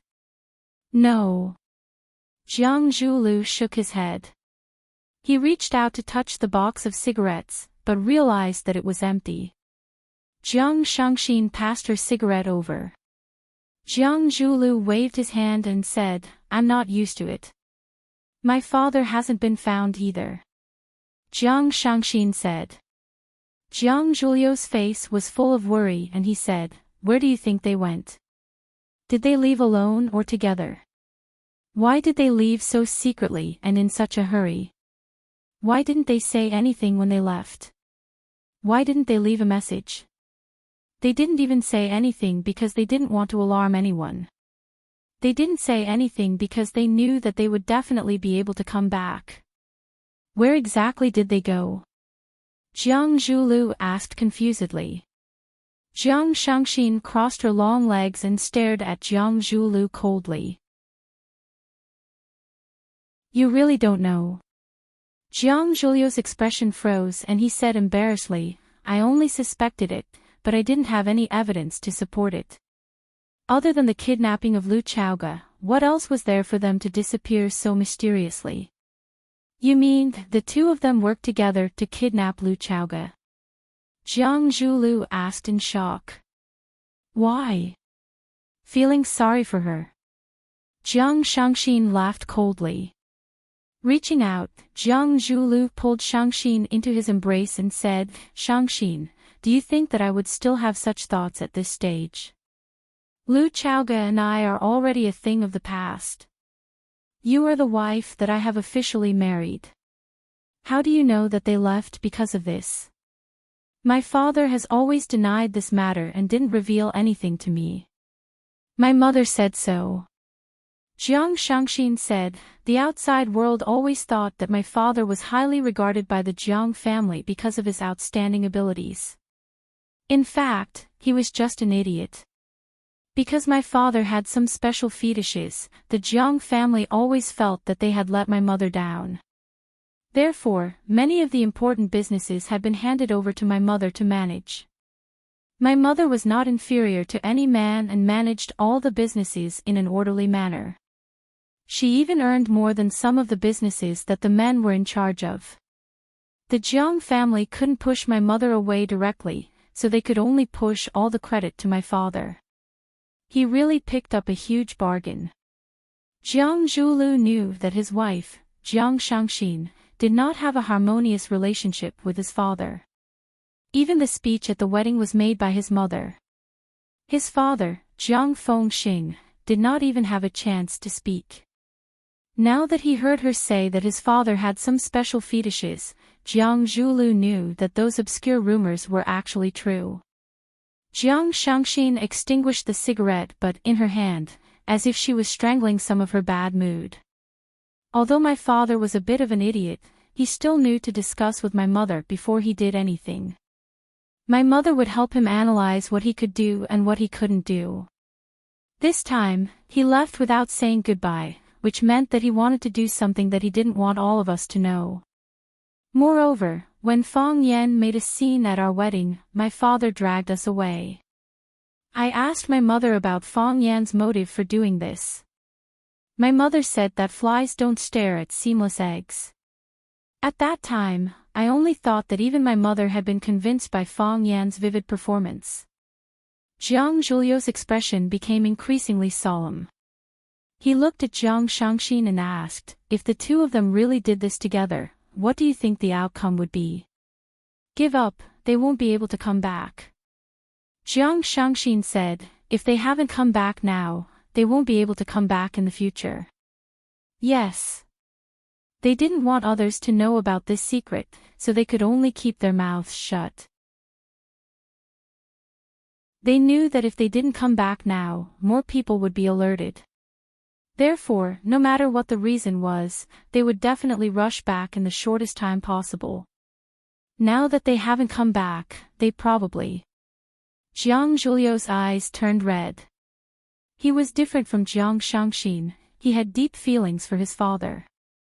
He didn't want anything to happen to his father, nor did he want to end up in a tragic situation where he would never be able to see his father again.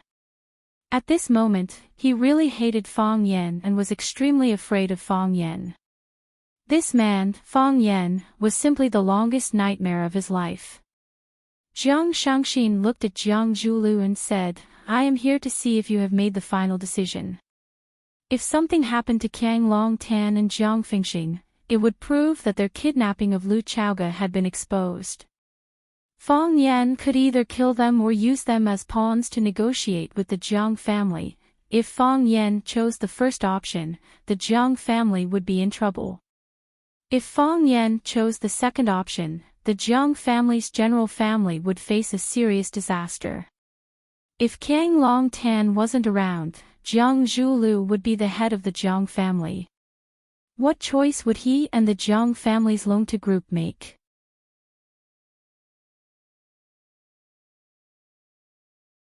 Chapter 474. The so-called final decision was that the situation was not right and they needed to make early preparations. Although Jiang Zhulu was feeling uneasy because of his father's disappearance, he was not a person who liked to drag things out. He got up from the sofa and walked to his desk. He took out a document from the desk drawer and handed it to Jiang Shangxin. Sign here. Jiang Shangxin took the document and glanced at it. Then, she looked up at Jiang Zhulu and asked, You don't trust me? Jiang Zhulu sat down and put his arm around Jiang Shangxin's shoulders. It's not that I don't trust you. On the contrary, you are the only person I can trust in this world. My dad is gone and my mom doesn't care about the company's matters. Who else can I trust? Jiang Shangxin pointed at a clause in the document and asked, What does this mean? Jiang Zhulu knew what her misunderstanding was and explained, because of Lu Chaoga's deceit, the Longtu group had always been the battleground between the Jiang and Lu families. After that, the Jiang family mediated in the middle, and we spent a lot of money to buy back all the shares of the Longtu group from the Lu family. Now, Longtu belongs to the Jiang family completely. However, can the Jiang family still hold on under such circumstances? I can understand why you sold 49% of the shares to the Jiang family for 1 billion in cash. If the Jiang family did not stand up for you, Fang Yan and the other families would not let go of the cake of Longtu. The cake was too tempting, and the Jiang family did not have the power to protect it. They could only rely on external forces. However, why did you transfer 20% of the shares to me? Are you worried that I will leave you at this time? Husband and wife are one. Jiang Zhulu hugged Shangxin's body tightly and said, "At the wedding, I said that no matter if we are poor or rich, in health or in sickness, I will love you from the start. Shangxin, since I made a vow in front of so many guests, I will definitely keep my word. What is mine is yours. I am willing to share all my wealth and everything with you." Jiang Shangxin planted a kiss on Jiang Zhulio's affectionate face and said, "Don't worry, what's ours is still ours. No one will take it away from us." Jiang Shangxin readily signed the document and kept it in her bag. Then, she said to Jiang Zhulu, "I will go back and discuss with my mom now. I will ask her to help me settle the matter of transferring the shares to the Jiang family as soon as possible. Shangxin, it has been tough on you." Jiang Zhulu held Shangxin's hand and said with a face full of pity. After Shangxin got up and left with her bag, Jiang Zhulu walked to the window and watched as Shangxin walked to the courtyard of the villa. As if she had sensed Jiang Zhulio's gaze, Jiang Shangxin turned around and smiled at him. "Drive slowly," Jiang Zhulu instructed gently as he waved goodbye to Shangxin. She was like a sweet lover who was deeply in love and reluctant to part. Jiang Shangxin nodded and entered the red sports car that she had driven over. Very quickly, she drove away. The gentleness in Jiang Zhulio's eyes disappeared and the smile on his face disappeared. He coldly spat out 2 cold words, "whore." Jiang Zhulu returned to his desk, took out a pencil from the pen holder, and started writing on a piece of white paper. After a long while. When the sky got darker and Jiang Zhulu thought that he couldn't wait any longer, the cell phone that was placed on the side of the table suddenly rang. Jiang Zhulu held on to the cell phone and didn't answer it immediately. Instead, he waited for the cell phone to ring 3 times before he answered the call. He said, "I have a strong smell of smoke on me. I am taking a shower." "Shangxin, what's the matter?" "I have talked to my mom. It is a must to transfer a portion of the shares to the Jiang family. However, my mom said that the energy industry is the supporting industry of the future. With the scale of the Longtu Group, selling 49% of the shares for 1 billion yuan is too cheap. She is willing to use the funds under her control to make this deal with you. Buy 30% of the shares of the Longtu Group for 3 billion yuan. Do you think this plan is feasible?" "That's great." A mocking sneer appeared on Jiang Zhulio's face. However, he said passionately, "Our mom is still the most thoughtful. If we only need to sell 30% of the shares, then I can transfer another 10% of the shares to you. In this case, the Longtu Group will still be under our control. As a married couple, we will be of one mind. Even though we have to give away a portion of the shares, if we expand our business, we will be able to make up for our losses in the future. Isn't that right, Shangxin?" "Yes." Jiang Shangxin said in a gentle voice, "I believe in you. Shangxin, I miss you. Can you come and accompany me?" "Zhulu, I miss you too. However, my mom needs someone to accompany her too." My dad hasn't been found yet either. See you tomorrow then. Jiang Zhulu hung up the phone and hid in the darkness once again. He would have to live like this for a long time in the future. When Fong Yan was practicing in the courtyard, he heard a sound behind him. Fong Yan turned around and saw Lu Chaoge, who was dressed in white pajamas, leaning against the windowsill and looking down. Are you awake? Fong Yan asked with a smile. Yes. Lu Chaoge smiled and nodded. She seemed to be in a good mood. Go downstairs and eat something after washing up. Fong Yan said. I have already prepared breakfast. Okay. I will go downstairs now. Lu Chaoge said. However, she did not turn around as she looked at Fong Yan, who was practicing on the lawn. Fong Yan smiled and started to practice his drunken crane riding wind steps again. He had not been idle during the 3 years of mourning. He had thought about many problems, read countless books, understood the principles of the heart of Taiji, and understood the secrets of the drunken crane riding wind steps. The more he researched, the more he realized how profound the heart of Taiji and the drunken crane riding wind steps were. Furthermore, he realized that the two of them complemented each other. The heart of Taiji was the wind, and the drunken crane riding wind steps were the sails. When the wind blew, the sails would expand, and the body, which was a big boat, would be able to ride the wind and waves to its fullest potential. Therefore, Fong Yan had spent most of his time and energy on this in the past few years.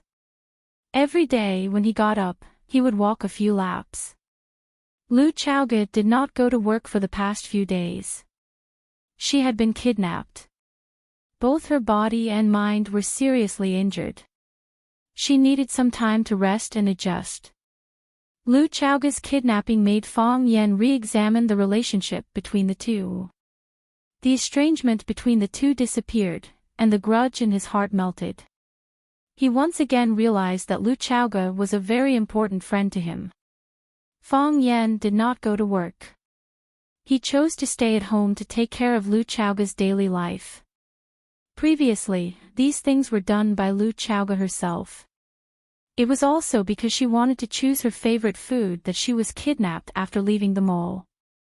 Fong Yan soaked the lemon slices in warm water because Lu Chaoge drank several glasses of lemon water every day. It was said that this had the effect of detoxification and whitening, but Lu Chaoge was already so white that there was no need for whitening. Fong Yan was in charge of 3 meals a day. Breakfast was millet porridge and boiled eggs because Lu Chaoge did not like to eat fried food. Lunch was tomato scrambled eggs, scalded vegetables, or braised fish. Lu Chaoge liked to eat fish. It was nutritious and not easy to get fat. Women liked it more than meat. Dinner depended on Lu Chaoge's appetite. Whatever Lu Chaoge ordered, Fong Yan would cook. His cooking was not bad, but it was not as good as Lu Chaoge's. After Fong Yan finished practicing, Lu Chaoge had already finished breakfast and was watching TV on the sofa in the living room. Lu Chaoge looked at Fong Yan and quickly looked away. Fong Yan's whole body was wet. His clothes were sticking to his body. His thick chest was pushed up high, and his strong arms were full of masculinity. Fong Yan practiced Nigong, so the difference between him and other martial artists was very obvious. His body was not big, and he did not have obvious muscles like a bodybuilding model. But if you took off his clothes, you would find that there was not a trace of fat on his body. Every piece of his skin seemed to be carefully carved and polished. Moreover, because of the protection of qi, there was a layer of pale white luster on his body. Those who did not know would only think that this person was healthy and full of vitality. But those who knew would understand that this person was overflowing with divine light and was certainly not a villager. For Lu Chaoge, Fong Yan's outfit was a little tempting. I will take a shower and then accompany you to the yard for a walk, Fong Yan said. Okay. Lu Chaoge nodded her head and agreed. Fong Yan took a shower and went downstairs. When he was about to take Lu Chaoge for a walk in the neighborhood, he realized that there were guests at home. Jiang Shangxin, Jiang Zhulio's fiancé. The Jiang family, or rather, the Jiang family, had finally come knocking. Lu Chaoge was still watching the television and had no intention of talking to Jiang Shangxin. Jiang Shangxin sat on the sofa and drank tea. Her eyes were also fixed on the television screen, as if the program was very tempting. When she saw Fong Yan coming downstairs, Jiang Shangxin put down the teacup in her hand and stood up. She said, "Mr. Fong, I want to talk to you." Fong Yan looked at Jiang Shangxin and asked, "What do you want to talk about?" "About Miss Lu," Jiang Shangxin said. Fong Yan looked at Lu Chaoge and smiled. "She is very good, there is no need to talk about it." "Then let's talk about those bad people." Jiang Shangxin looked at Fong Yan stubbornly and continued. Fong Yan's eyes turned cold. He smiled and said, "What do those bad people have to do with me? Why do I have to talk about them? It is such a good morning, will it affect my appetite and mood?" Jiang Shangxin knew that she would be ridiculed by Fong Yan, and this treatment was completely within her expectations. She looked at Fong Yan and said, "In that case, let's not talk about Miss Lu or those bad people. Let's talk about business."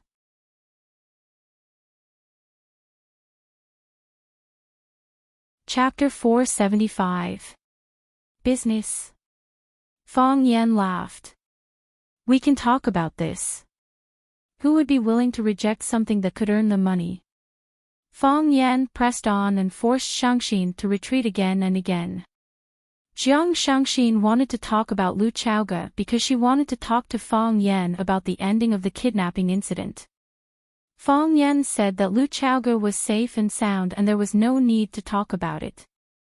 If Lu Chaoge was safe, Fong Yan would have the upper hand in the negotiation.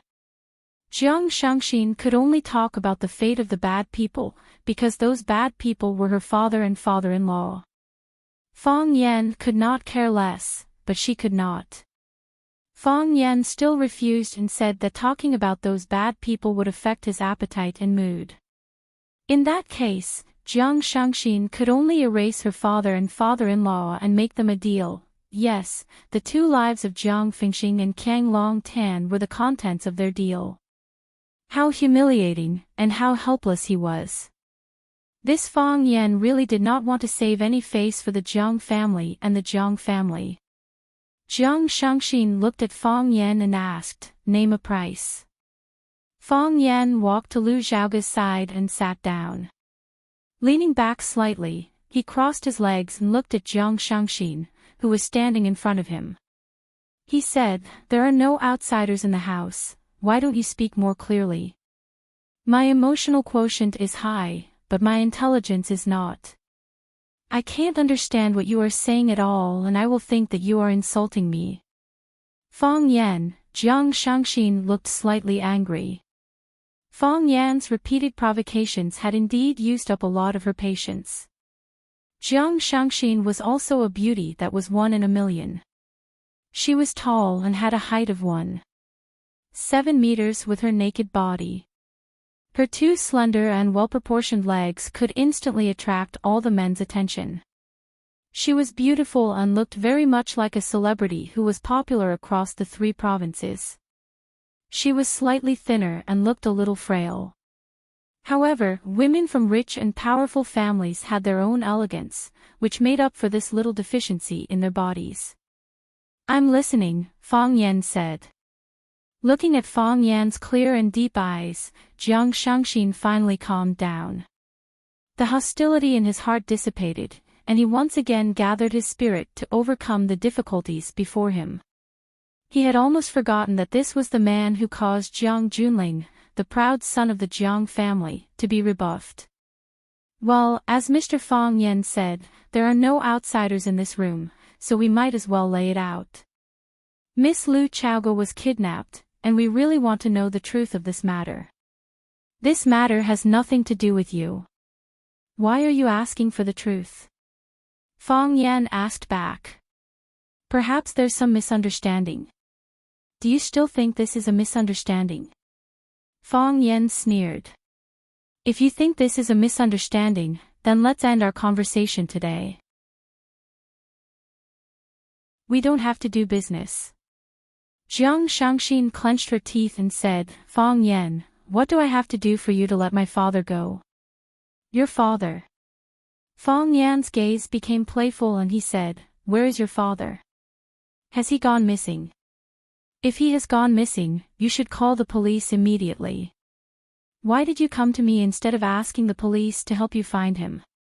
Fang Yan. Jiang Shangxin felt that her breathing had become uneven again. Her chest heaved up and down, outlining a beautiful arc. This woman was so skinny, but her breasts were so ample. She was indeed a rare beauty. Jiang Shangxin sensed where Fang Yan was looking at, but she did not care about it. She looked at Fang Yan with a determined gaze and said, Mr. Fang Yan, I have been honest with you, but you are not honest enough. Honest with you about what? I told you that I was the one who took your father away. Is this considered being honest with you? All right. I admit that my father was at fault in this matter. They may have been involved in Miss Lu Chaoga's kidnapping. However, Miss Lu is safe and sound now. I want to bring my father and father-in-law back. Name your conditions. Just involved. Fang Yan, if you don't even have the courage to admit your crimes, then I doubt the sincerity of your negotiation. Since you are not sincere, then there is no need to negotiate. If I want them, I will personally go to your place and get them back. Jiang Shangxin's face was as cold as frost, and her chest rose and fell even more intensely. Fang Yan passed the lemon water on the marble coffee table to Lu Chaoga and said, Drink more water. Lu Chaoga took the lemon water and drank a big mouthful. She held the glass and continued to watch a matchmaking show on the television. It was as if she had nothing to do with what was happening in the living room. Since she had already handed everything over to Fang Yan, she gave him 100% trust. She knew that Fang Yan could handle it better than her. Fang Yan also accompanied her to watch the television and was even amused by the contents of the television from time to time. The atmosphere was warm and harmonious, and they had completely entered the world of just the two of them. Jiang Shangxin suddenly felt that she had become an outsider. Please, I am the guest, okay? Do you guys know how to behave according to Huaxia's etiquette? Please, I am here to negotiate with you guys. Do you guys have any business literacy? How did you guys become an existence that was ignored by others? Jiang Shangxin walked straight to Fang Yan, stared into Fang Yan's eyes and said, Fang Yan, I want to bring them away today. Who? My father, Jiang Fingxing, and my father-in-law, Qiang Long Tan. Bring them away then. What has it got to do with me? They are in your hands. Fang Yan looked a little unhappy and said, Why do you say that they are in my hands? I have never seen them. Fang Yan, I apologize to you. I also sincerely apologize to Miss Lu Chaoga. I know that they are the masterminds behind the kidnapping of Miss Lu Chaoga. They have done something that is morally and legally unforgivable. They are sinners, but they are still my family. I hope that I can bring them back. You can state a condition that you are satisfied with. Please believe in our sincerity. I believe you this time. Fang Yan smiled and said. He took out a voice recorder from his pocket and pressed the play button on it. Fang Yan and Jiang Shangxin's conversation immediately sounded from the recording. From the beginning to the end, every word was recorded clearly. Fang Yan had forced her time and time again to tell the truth. When Jiang Shangxin saw Fang Yan take out the voice recorder, there was no surprise or fear on her face. Obviously, she had expected such a thing to happen. Jiang Shangxin looked at Fang Yan, who was playing with the recording pen excitedly, and said, "Since I'm here, I'm already prepared to bear all the mistakes. This thing won't be of much use anyway. If you admit to your crimes, this thing will not be of much use. If you do not admit to your mistakes, this thing will be of great use. I will get someone to post it on the internet and let the netizens all over the world download it for free. What do you think of this idea?"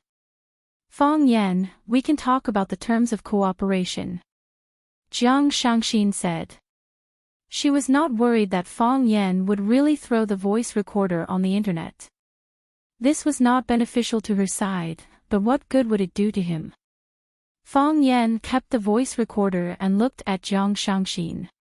"It is a good thing that you have the courage to stand up and admit your mistakes on behalf of your elders.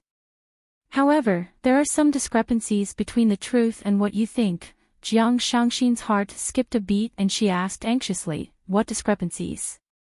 Fang Yan patted Lu Chaoga's shoulder and said in an unfriendly tone, "Chaoga was indeed kidnapped by your relatives, but there is only one person who conspired to kidnap Chaoga, and that is your father, Jiang Fingxing.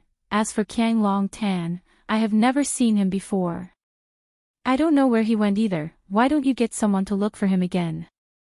Jiang Shangxin's eyes turned cold and she said, "Fang Yan, did you kill him? Murder is against the law. How could I do such a thing?" Fang Yan hurriedly denied it. "Even if I feel that he deserves to die 1,000 times or 10,000 times, I will never do something like that to silence him." "How ruthless!" Jiang Shangxin sneered and said.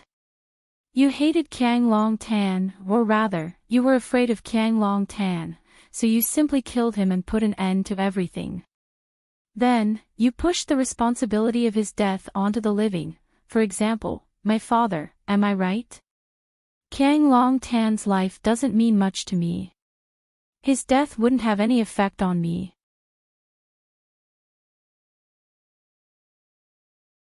Of course, from a personal point of view, this is a very satisfying thing. If I know which hero did it, I will definitely treat him to a drink. Ask him later if it was your father who did it. If it was him, I will treat him to a drink too. The old master is doing good for the people, and he is doing good for the Jiang family. This is what the Jiang family lacks. Jiang Shangxin suppressed the anger in her and said, "We admit that we kidnapped Miss Lu Chaoga. We will also admit to Qiang Long Tan's death if there is a need. Our only request is to take my father away." Jiang Shangxin wasn't stupid, and neither was the Jiang family. Since they had already determined that Jiang Fingxing and Qiang Long Tan were the masterminds behind the kidnapping of Lu Chaoga, and now that Lu Chaoga and Fang Yan had returned safely, it proved that the two unlucky fellows had been controlled by someone else. What kind of evidence was better than a living witness? As long as Feng Xing and Qiang Long Tan were in Fang Yan's hands, Fang Yan would always have the right to speak and take the initiative. Jiang Fingxing and Qiang Long Tan were like two whips in his hands, and whenever he was in a bad mood, he would whip them in their faces. The feeling of being beaten up passively was too uncomfortable. Furthermore, they knew Fang Yan too well. They knew that he was ruthless, vicious, and would not play by the rules. He would not give the Jiang family or the Jiang family any face. Since that was the case, they might as well take the initiative and take the hostages back from Fang Yan's hands. Since they had to negotiate, it was better to talk earlier than later. Problems had to be solved, and it was better to solve them earlier than later. Fang Yan looked at Jiang Shangxin and said, "Since you are so sincere, give me 30% of the shares of Longtu Group."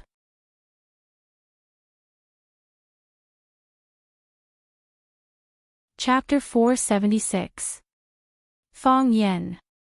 Jiang Shangxin shouted angrily. She wanted to snatch the glass from Lu Chaoga's hand and smash it on Fang Yan's disgusting face. She would only feel better if she saw Fang Yan's face blooming. Too greedy. How much was 30% of Longtu Group's shares worth? How could he have the cheek to raise such a condition? Fang Yan looked at Jiang Shangxin with a puzzled expression and said, "Why? Didn't you say that you are very sincere? Is this how you show your sincerity?" "Fang Yan, we can pay a portion of the compensation. I said that I want 30% of Loan to Group's shares." 30% is too much. Jiang Shangxin said. "It is impossible for us to get so many shares of Loan to. Jiang Zhulu will not agree to it either." At this point, she naturally had to use her beloved husband as a shield. Fang Yan grinned. His smile was soundless, but it was exceptionally frightening. Under the gaze of such a smile, Jiang Shangxin suddenly felt guilty. It was as if she would not have the confidence to say or do anything in the future. Fang Yan looked at Jiang Shangxin and said, "Qiang Long Tan disappeared mysteriously and has not appeared until now." With Jiang Zhulio's intelligence, he naturally knows that something has happened to his father. If Qiang Long Tan does not return, what makes Jiang Zhulu think that he can protect this family business? With the way the Jiang family does things, they should have already divided the Loan to Group among themselves, right? How much did the Jiang family take? 49%. Or 40%? Jiang Shangxin pondered over her words and said, "You have only guessed part of it."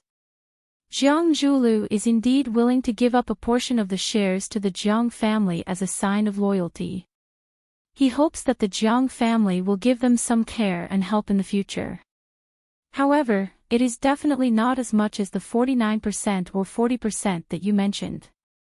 Fang Yan pondered for a while and then smiled even more happily. "Interesting. This is really interesting, Fang Yan, you better be rational. I came here with full sincerity.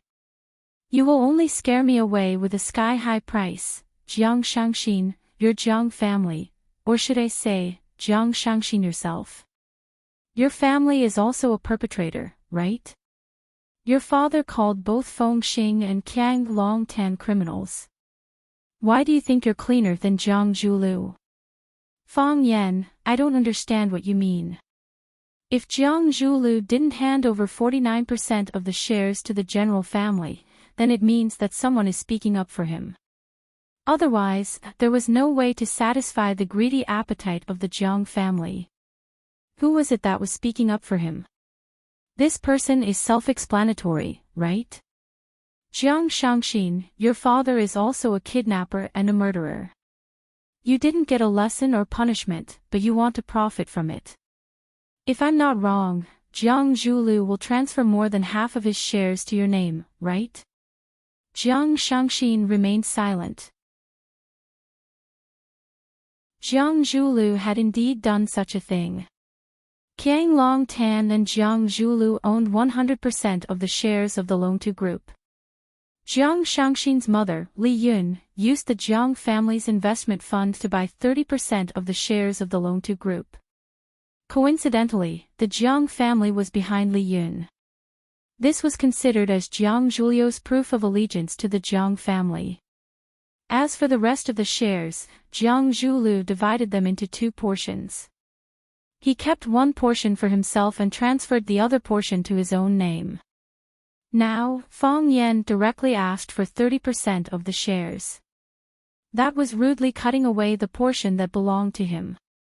Fang Yan knew that his guess was correct when he saw Jiang Shangxin's expression. Fang Yan looked at Jiang Shangxin and said, "Admit that you are the murderer who kidnapped Lu Chaoga and take responsibility for Qiang Long Tan's disappearance. 30% of the shares is my lowest price. If you feel that you have committed a heinous crime and want to make up for it, we are fine with that. If you don't agree to my conditions, I will personally go to your door to get it. When that time comes, I will ask for more.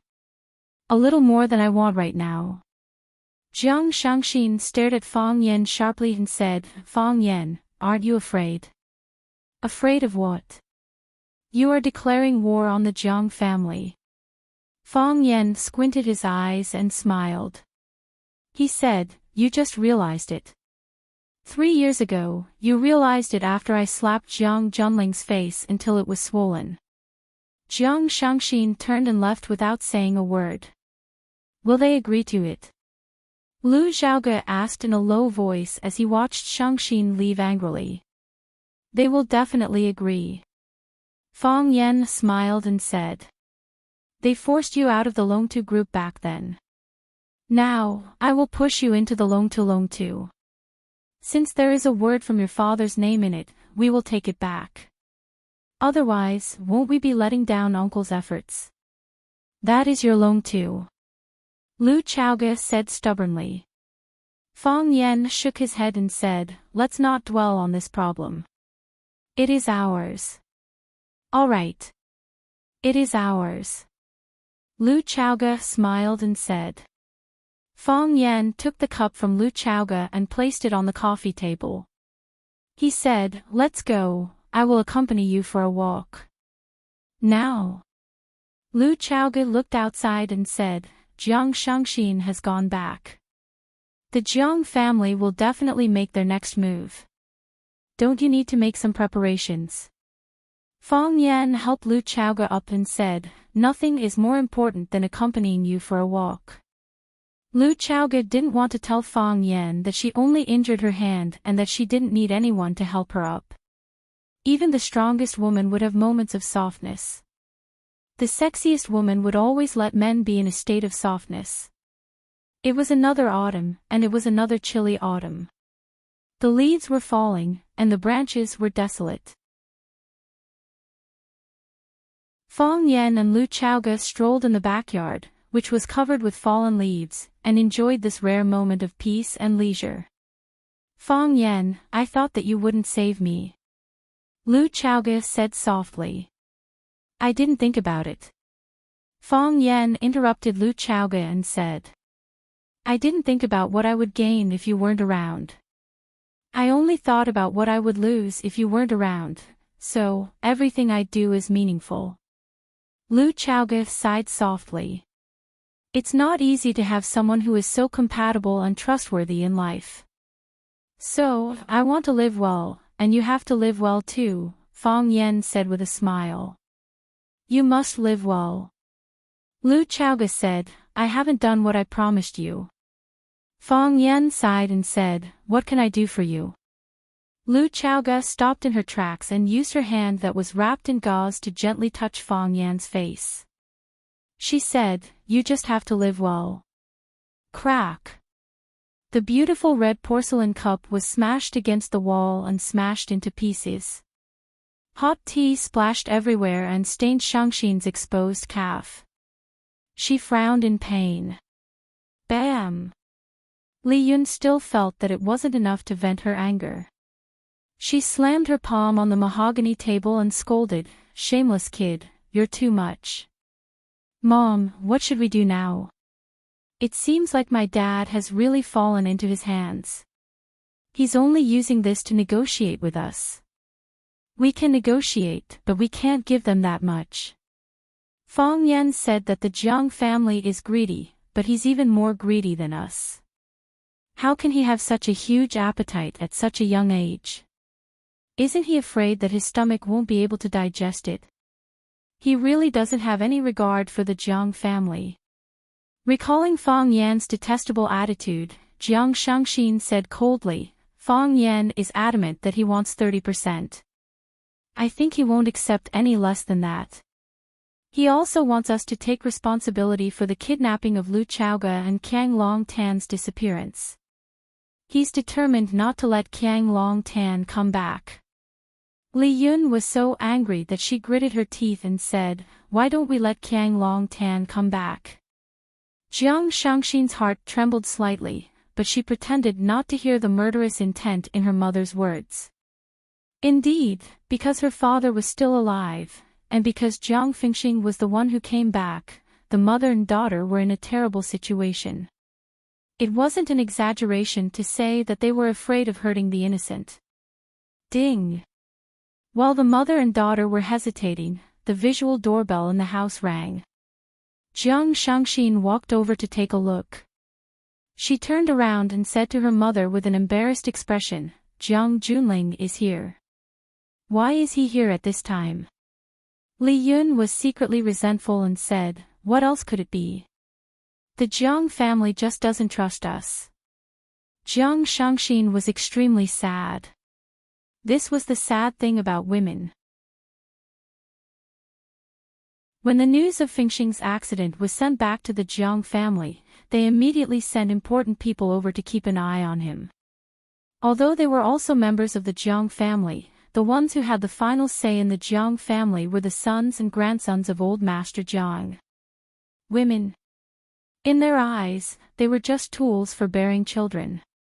Jiang Shangxin looked at her mother and asked, "What should we do now?" "We haven't decided yet. We will follow Jiang Junling's decision." Li Yun said quickly, "Open the door." Jiang Shangxin pressed on the doorbell and smiled. "Cousin, why did you come to watching all of a sudden?" Jiang Junling still looked calm and said, "I was busy with some matters a few days ago, so I couldn't make it to Shangxin's wedding in time. I'm busy now, but I have to come over to give my blessings in person." "Thank you, cousin," Jiang Shangxin said with a smile. "I'll pick you up." She pressed the button to end the call and went to welcome Jiang Junling, who had rushed over from Yanjing, with her mother Li Yun. There were a few cars parked at the entrance of the villa. Jiang Junling stood in front of the metal gate, and a large number of men in black surrounded him. Jiang Junling was extremely cautious during this trip, and the security was upgraded to the highest level.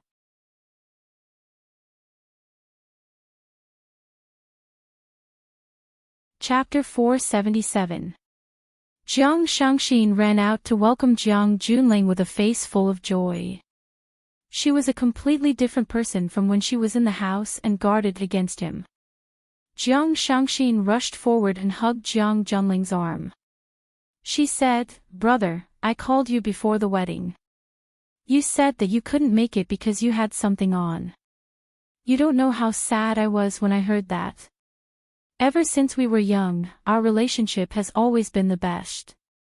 How regretful would it be if you didn't attend such a big event like my wedding? Do you know that? I hid in my room and cried for half an hour. Now that you're finally here, I'm so happy." Jiang Shangxin reached out to Jiang Junling and said, "Brother, where's the present? Don't tell me you didn't bring me a present." At this moment, Jiang Shangxin was just a little sister who was acting coquettishly and asking for a present from her brother. Every woman born in a rich and powerful family was born to be an actress. Jiang Junling took out a small box from his pocket and said, "Some time ago, I went to South Africa and had a good talk with the chief of the Wolf Spear tribe. He gave me this gift. I'm giving it to you.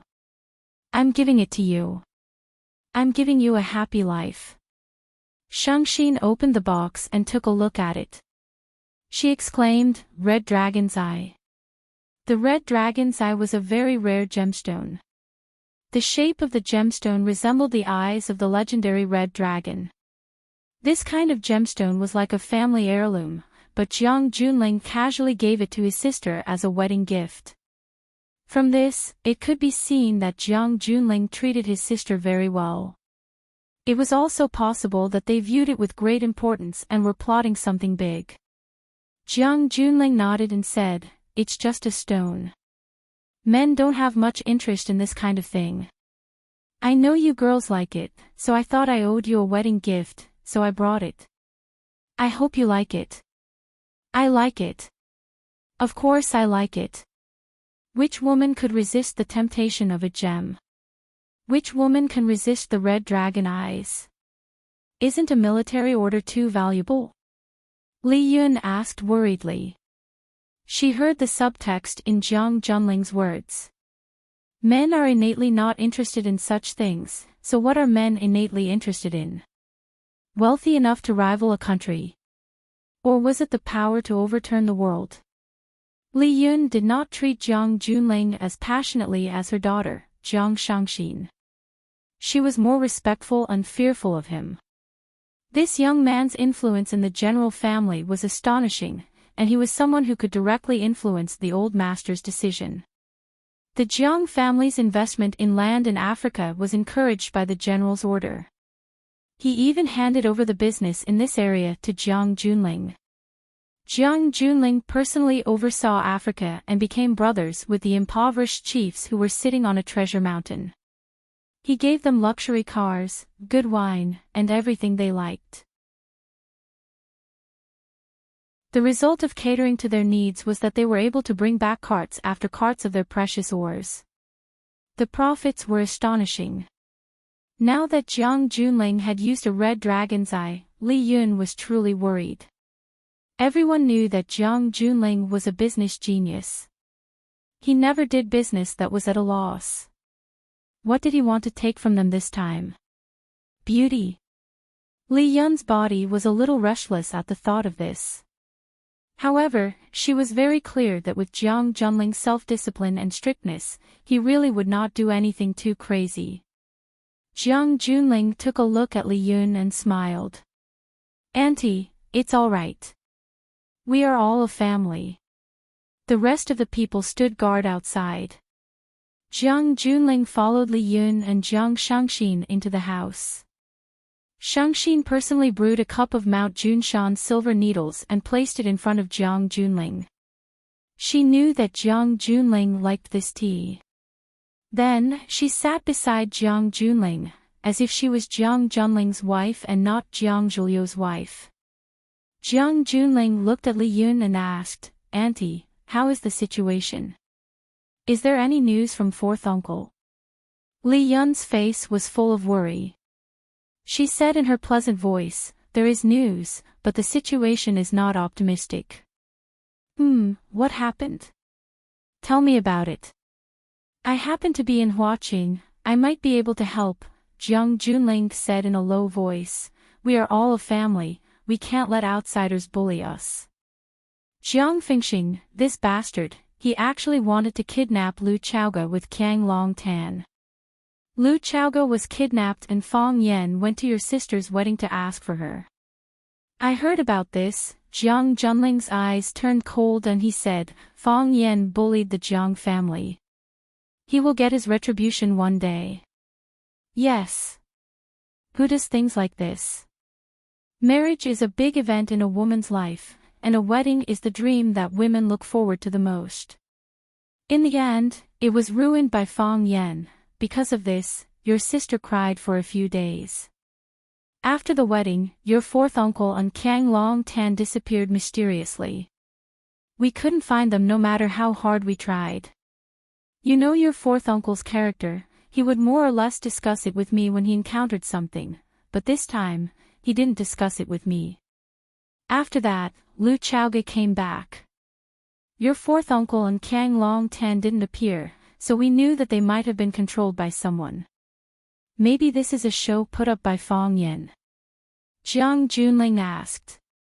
I thought so too. But now that she is in Fong Yan's hands, what can we do? Aren't we just going to listen to what others say? Fong Yan's conditions must be very hard to accept, right? Brother, how did you know? Jiang Shangxin exclaimed with her eyes wide open. Jiang Junling touched Jiang Shangxin's head and said with a smile, I knew a long time ago that he has good teeth, 30%. Li Yun said. He wants 30% of the Longtu Group's shares. Jiang Junling nodded and said, Indeed, it suits Fong Yan's taste. How are the shares of the Longtu Group being divided now? Li Yun didn't respond to Jiang Shangxin's gaze, she only looked at Jiang Junling sincerely and said with a smile, Zhu Lu is also tactful and is willing to transfer 49% of the shares to the Jiang family. But I thought that since his father is gone and they still have to live in the future, I made the decision to only ask for 30% of the shares. You have a good relationship with Shangxin. Can you speak up for Shangxin on this matter? Jiang Junling agreed with a smile and said, As an elder brother, I will not shirk from this matter. How can an elder brother and younger sister fight over the assets? Since Aunt has already thought of the distribution plan, then let's do it this way. Brother, thank you. Jiang Shangxin thanked him happily. But now, Fang Yan wants 30% of the shares. This huge sum. Are we going to give it to him or not? Jiang Junling didn't answer this question. Instead, he picked up the teacup in front of him and savored the fragrance of the Lao Jun tea. Jiang Junling didn't speak, so Li Yun and Jiang Shangxin didn't speak either. The house fell into silence. What do you think, Aunt? Jiang Junling looked up at Li Yun and asked. I haven't thought about it yet. I'm anxious. Luckily, the military order came. Li Yun looked at Jiang Shangxin and said with a smile, we will listen to the military order and make the decision. Jiang Junling held the teacup in his hands and muttered for a while, we still have to save them. How could a general abandon his own family? We will be laughed at if word gets out. I understand. Li Yun said. Then I will ask Zhu Lu to take out some shares. I will talk to him. Jiang Junling said. He put down the teacup and said, I will go out for a walk and meet my old friends in Huaqing. Military order, take care of your safety. Li Yun reminded him from behind. Jiang Junling stopped in his tracks and turned to look at Li Yun. He said, is there any place that the Jiang family can't go? Li Yun smiled and nodded. Of course. However, it's always good to take care of your safety. You are the lifeblood of the Jiang family. Even a scratch on your skin would be an earth-shattering event. Jiang Junling smiled and said, Aunt, you have to take care of your health too. Don't worry, I will definitely bring fourth uncle back. I believe in the military order. Li Yun said gratefully. Jiang Junling got into the car and left. Jiang Shangxin only walked to her mother when the convoy was far away and couldn't be seen. She asked, Mom, can he really bring my father back? Who can guess what he is thinking? Li Yun let out a heavy sigh. When facing the general's order, the other party gave her an immense pressure. She felt that it was hard to breathe. Seeing her mother's greedy breathing, Jiang Shangxin smiled and said, he is getting scarier. In the past, there were still traces of him. Now, I don't know what he is thinking. That Fang Yan is really a weirdo. How could he force someone to such an extent? Let's wait and watch the show. Li Yun said calmly, didn't he fly to Huaqing at this point in time to regain the face that he lost 3 years ago? Are we really going to let Zhu Lu take out another 30% of the shares? If we give 30% to the Jiang family and another 30% to Fang Yan, how much will we get? Li Yun hugged her daughter's shoulders and said, things have changed. We will not get involved. As long as you and Jiang Zhulu are still together, what is yours will still be yours in the future. Mom, I know. Jiang Shangxin hugged her mother's arm tightly and said. But, how did the Longtu group fall apart?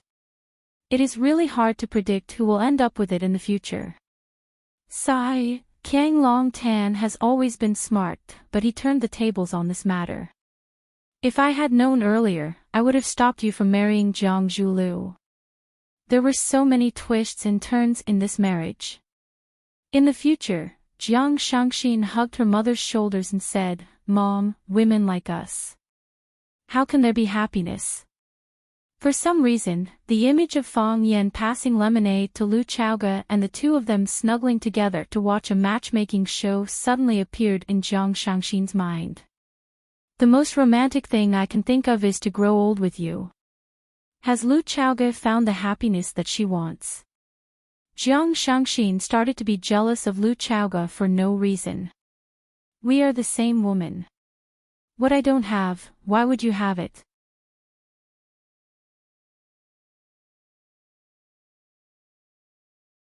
Chapter 478. Longting Tower, Longtu Group Headquarters. Since his father, Qiang Long Tan, wasn't around, Jiang Zhulu had been sitting in the CEO's office of Longtu Group for the past few days. Qiang Longtan was the well-deserved leader of Longtu Group. He was also the spiritual idol of nearly 10,000 employees in Longtu Group. Since the establishment of Longtu Group, he had led the employees to create one miracle after another. Qiang Longtan hadn't been to the company for 3 consecutive days, which naturally caused a certain degree of disturbance in the company. In particular, some of the senior managers who had a close relationship with Qiang Longtan kept calling the CEO's office and Jiang Zhuliu's phone to ask about Qiang Longtan's whereabouts. Jiang Zhuliu couldn't shirk the responsibility, so he had to stand up and take on the heavy responsibility. On the first day of work, he called for a senior meeting to explain to the public that his father wasn't feeling well and needed to rest for a period of time. Only then did the unstable wave of rumors settle down, and all kinds of rumors finally subsided. Jiang Zhuliu was very busy. He never thought that being the leader of Longtu Group would have so many things to do. When his father sat in this position, he would leisurely drink tea, read quietly, go to work on time, and accompany his mother for dinner every night. Why did he have so many things to deal with? Why did he have so many decisions to make? Soon, Jiang Zhuliu understood the cause of the matter. Even if he and Jiang Longtan were father and son, and he had inherited the foundation that his father had single-handedly built, Jiang Longtan's position was different. However, could he also trust the people that his father trusted? Could he also use the people that his father used? He thought so, but did those people think the same? They didn't dare to make decisions that should have been made by them, so they sent them to Jiang Zhuliu to handle. They didn't dare to make decisions that should have been their responsibility, so they sent them to Jiang Zhuliu. Everything was done by Jiang Zhuliu, and all the decisions were made by Jiang Zhuliu. How could he not be tired? Although Jiang Zhuliu found the crux of the problem, he still didn't make any changes. He read all the reports that his subordinates sent him. He would give answers to his subordinates' reports. In this matter, they weren't wrong, and neither was Jiang Zhuliu. Back then, his father trusted them, so he delegated power to them. Right now, Jiang Zhuliu was walking the same path as his father. First, take back the power, then give it back to those who are trusted by him. Don't underestimate this process. It was a simple process that could win over the loyalty of smart people and let them clearly know who was in charge of the Longtu Group. Jiang Zhuliu had already made preparations to take over. He knew that his father would never come back. Mr. Jiang, Luo Jibin, the head of Jack's research lab, would like to report to you the research direction of Fire Phoenix's second phase. Mr. Kai Mingliang, the chairman of Longxing Company, has come to visit. He wants to talk to Mr. Jiang about the 3-phase cooperation. Another Mr. Jiang came to visit. He said he's an old friend of yours. Wait, Jiang Zhuliu looked up from the pile of reports in front of him and asked the confidential secretary, "What did you just say?" A Mr. Jiang came to visit. He said he's an old friend of yours. The confidential secretary, Jiang Liang, reported again. He was the secretary of the previous boss, Qiang Longtan. He hadn't gained the trust of the person in front of him yet. Therefore, he was still a little nervous when facing him, but he hid it very well. Seeing that Jiang Zhuliu was very concerned about this matter, he said, "Mr. Jiang is drinking tea in the living room." Jiang Zhuliu hurriedly threw the pen in his hand on the table, pushed the chair away, and walked outside. He said, "Take me to him." Jiang Liang didn't ask why. He turned around and led the way. When Jiang Zhuliu arrived at the living room, he saw Jiang Junling sitting in the public living room of the CEO's office, drinking tea. There were a few people waiting to see him. They didn't know Jiang Junling's identity and were chatting with each other. No one paid attention to Jiang Junling and treated him as an outsider.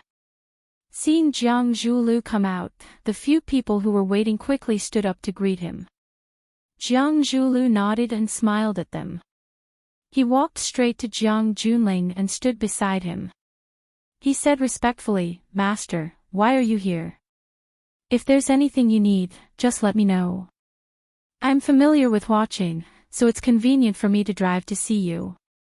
Jiang Junling put down the teacup in his hand and said with a smile, "If I don't come to see, how would I know how much energy Jiang Zhulu has stored and how much ambition he's suppressing?" "Not bad. It looks like you're in a good state." Jiang Zhulu was startled inwardly, but he didn't show it on his face. He said with a smile, "I've let Master see a joke. My father isn't feeling well, so I came to help him deal with some side work. The real important matters are still up to my father to decide. Master, do you want to come to my office?" Jiang Junling got up and said, "Then let's go and have a look."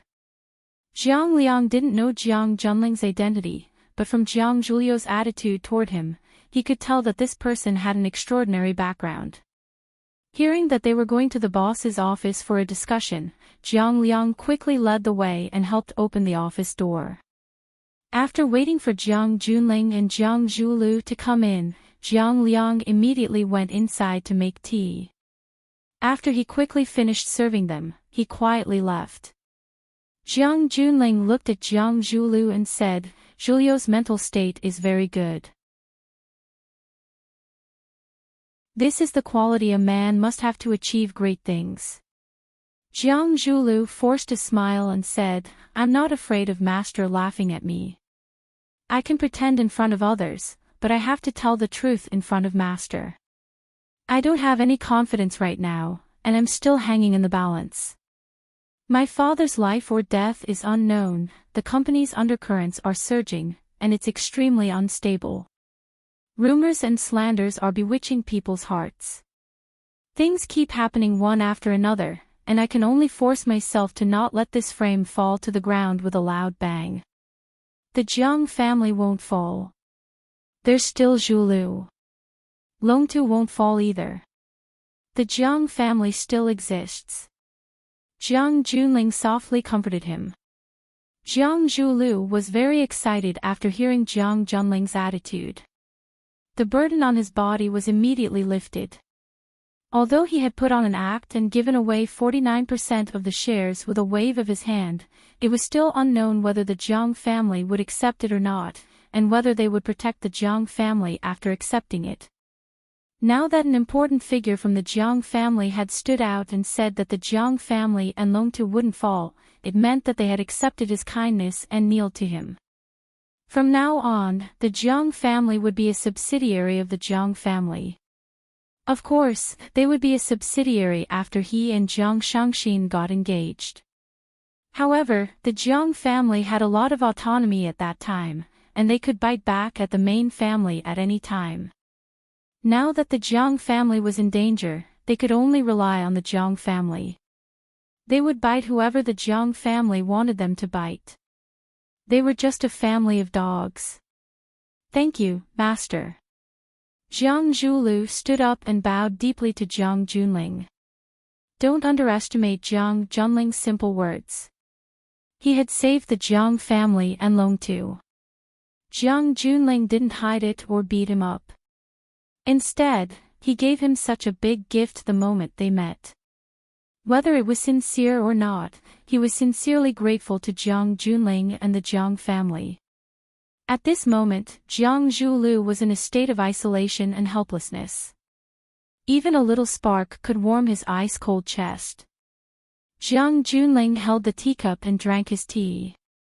He smiled and said, "We will be family in the future. You don't have to be so polite."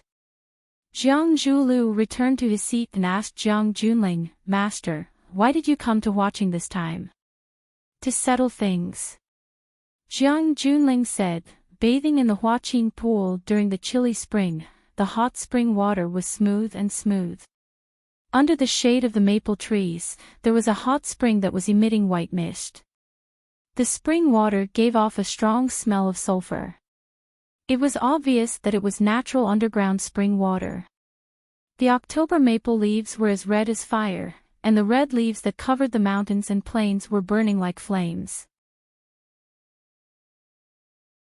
Layer upon layer, like the waves of a sea of fire, spreading to the surroundings. Pieces of red leaves fell into the pool, becoming decorations for the white medicinal soup. Red and white alternated, forming a beautiful unmoving picture scroll. Splash! The young girl in the spring gently shook her arms, and the water splashed. The green mountains were full of emotions, but the girl in the pool was even more so. The maple leaves were beautiful. The girl was even more beautiful than all the maple leaves on the mountain combined. The young girl stood up from the pool. The light muslin on her body could hardly conceal her curvaceous figure, causing her perky breasts and flat abdomen to be faintly visible among the green trees and red leaves. It was a great advantage to all the tree gods and grass immortals in this world. A black-clothed woman silently walked over and draped a white cloak over the girl's body. The girl took the towel and wiped the water from her hair. She asked, "What's new now?" Qin Xiaofeng has been buying up film and television stocks. Today, he spent 1.3 billion renminbi in one day. However, this method of making quick money through insider information is still a small trick. It can't be relied on, the black-clothed woman replied. Xiaofeng has a good sense of smell. Fighting Star Corporation is about to go public, which will affect the stock market of the entire film and television industry. Wangtong Energy's chairman, Mr. Wang Tong, wants to visit you. They still aren't willing to give up the opportunity to represent Chaoyan Energy. Tell Wang Tong to go to Huaqing and talk to Lu Chaoga. Only she has the right to decide. I won't interfere, yes. I'll talk to Chairman Wang, the black-clothed woman replied.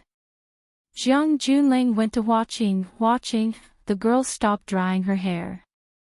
After thinking for a bit, she smiled mockingly and said, Fang Yan just went to Huaqing, but he already couldn't wait to chase after him. Just how low does he feel that he's in such a hurry to regain his lost confidence? The black-clothed woman stayed silent. This was something the girl could say, but she couldn't say. The girl continued drying her hair and said, I should also go to Huaqing to take a look. I've been away for 3 years, I really do miss it. You're tuning into the LoveLore Library YouTube channel. We're so grateful for your support, and don't forget to subscribe to join us on this incredible journey through captivating stories. Your generosity through donations truly makes a world of difference, as it's the primary source of revenue that allows me to expand and enhance this channel for you. Thank you from the bottom of my heart for being a part of this adventure.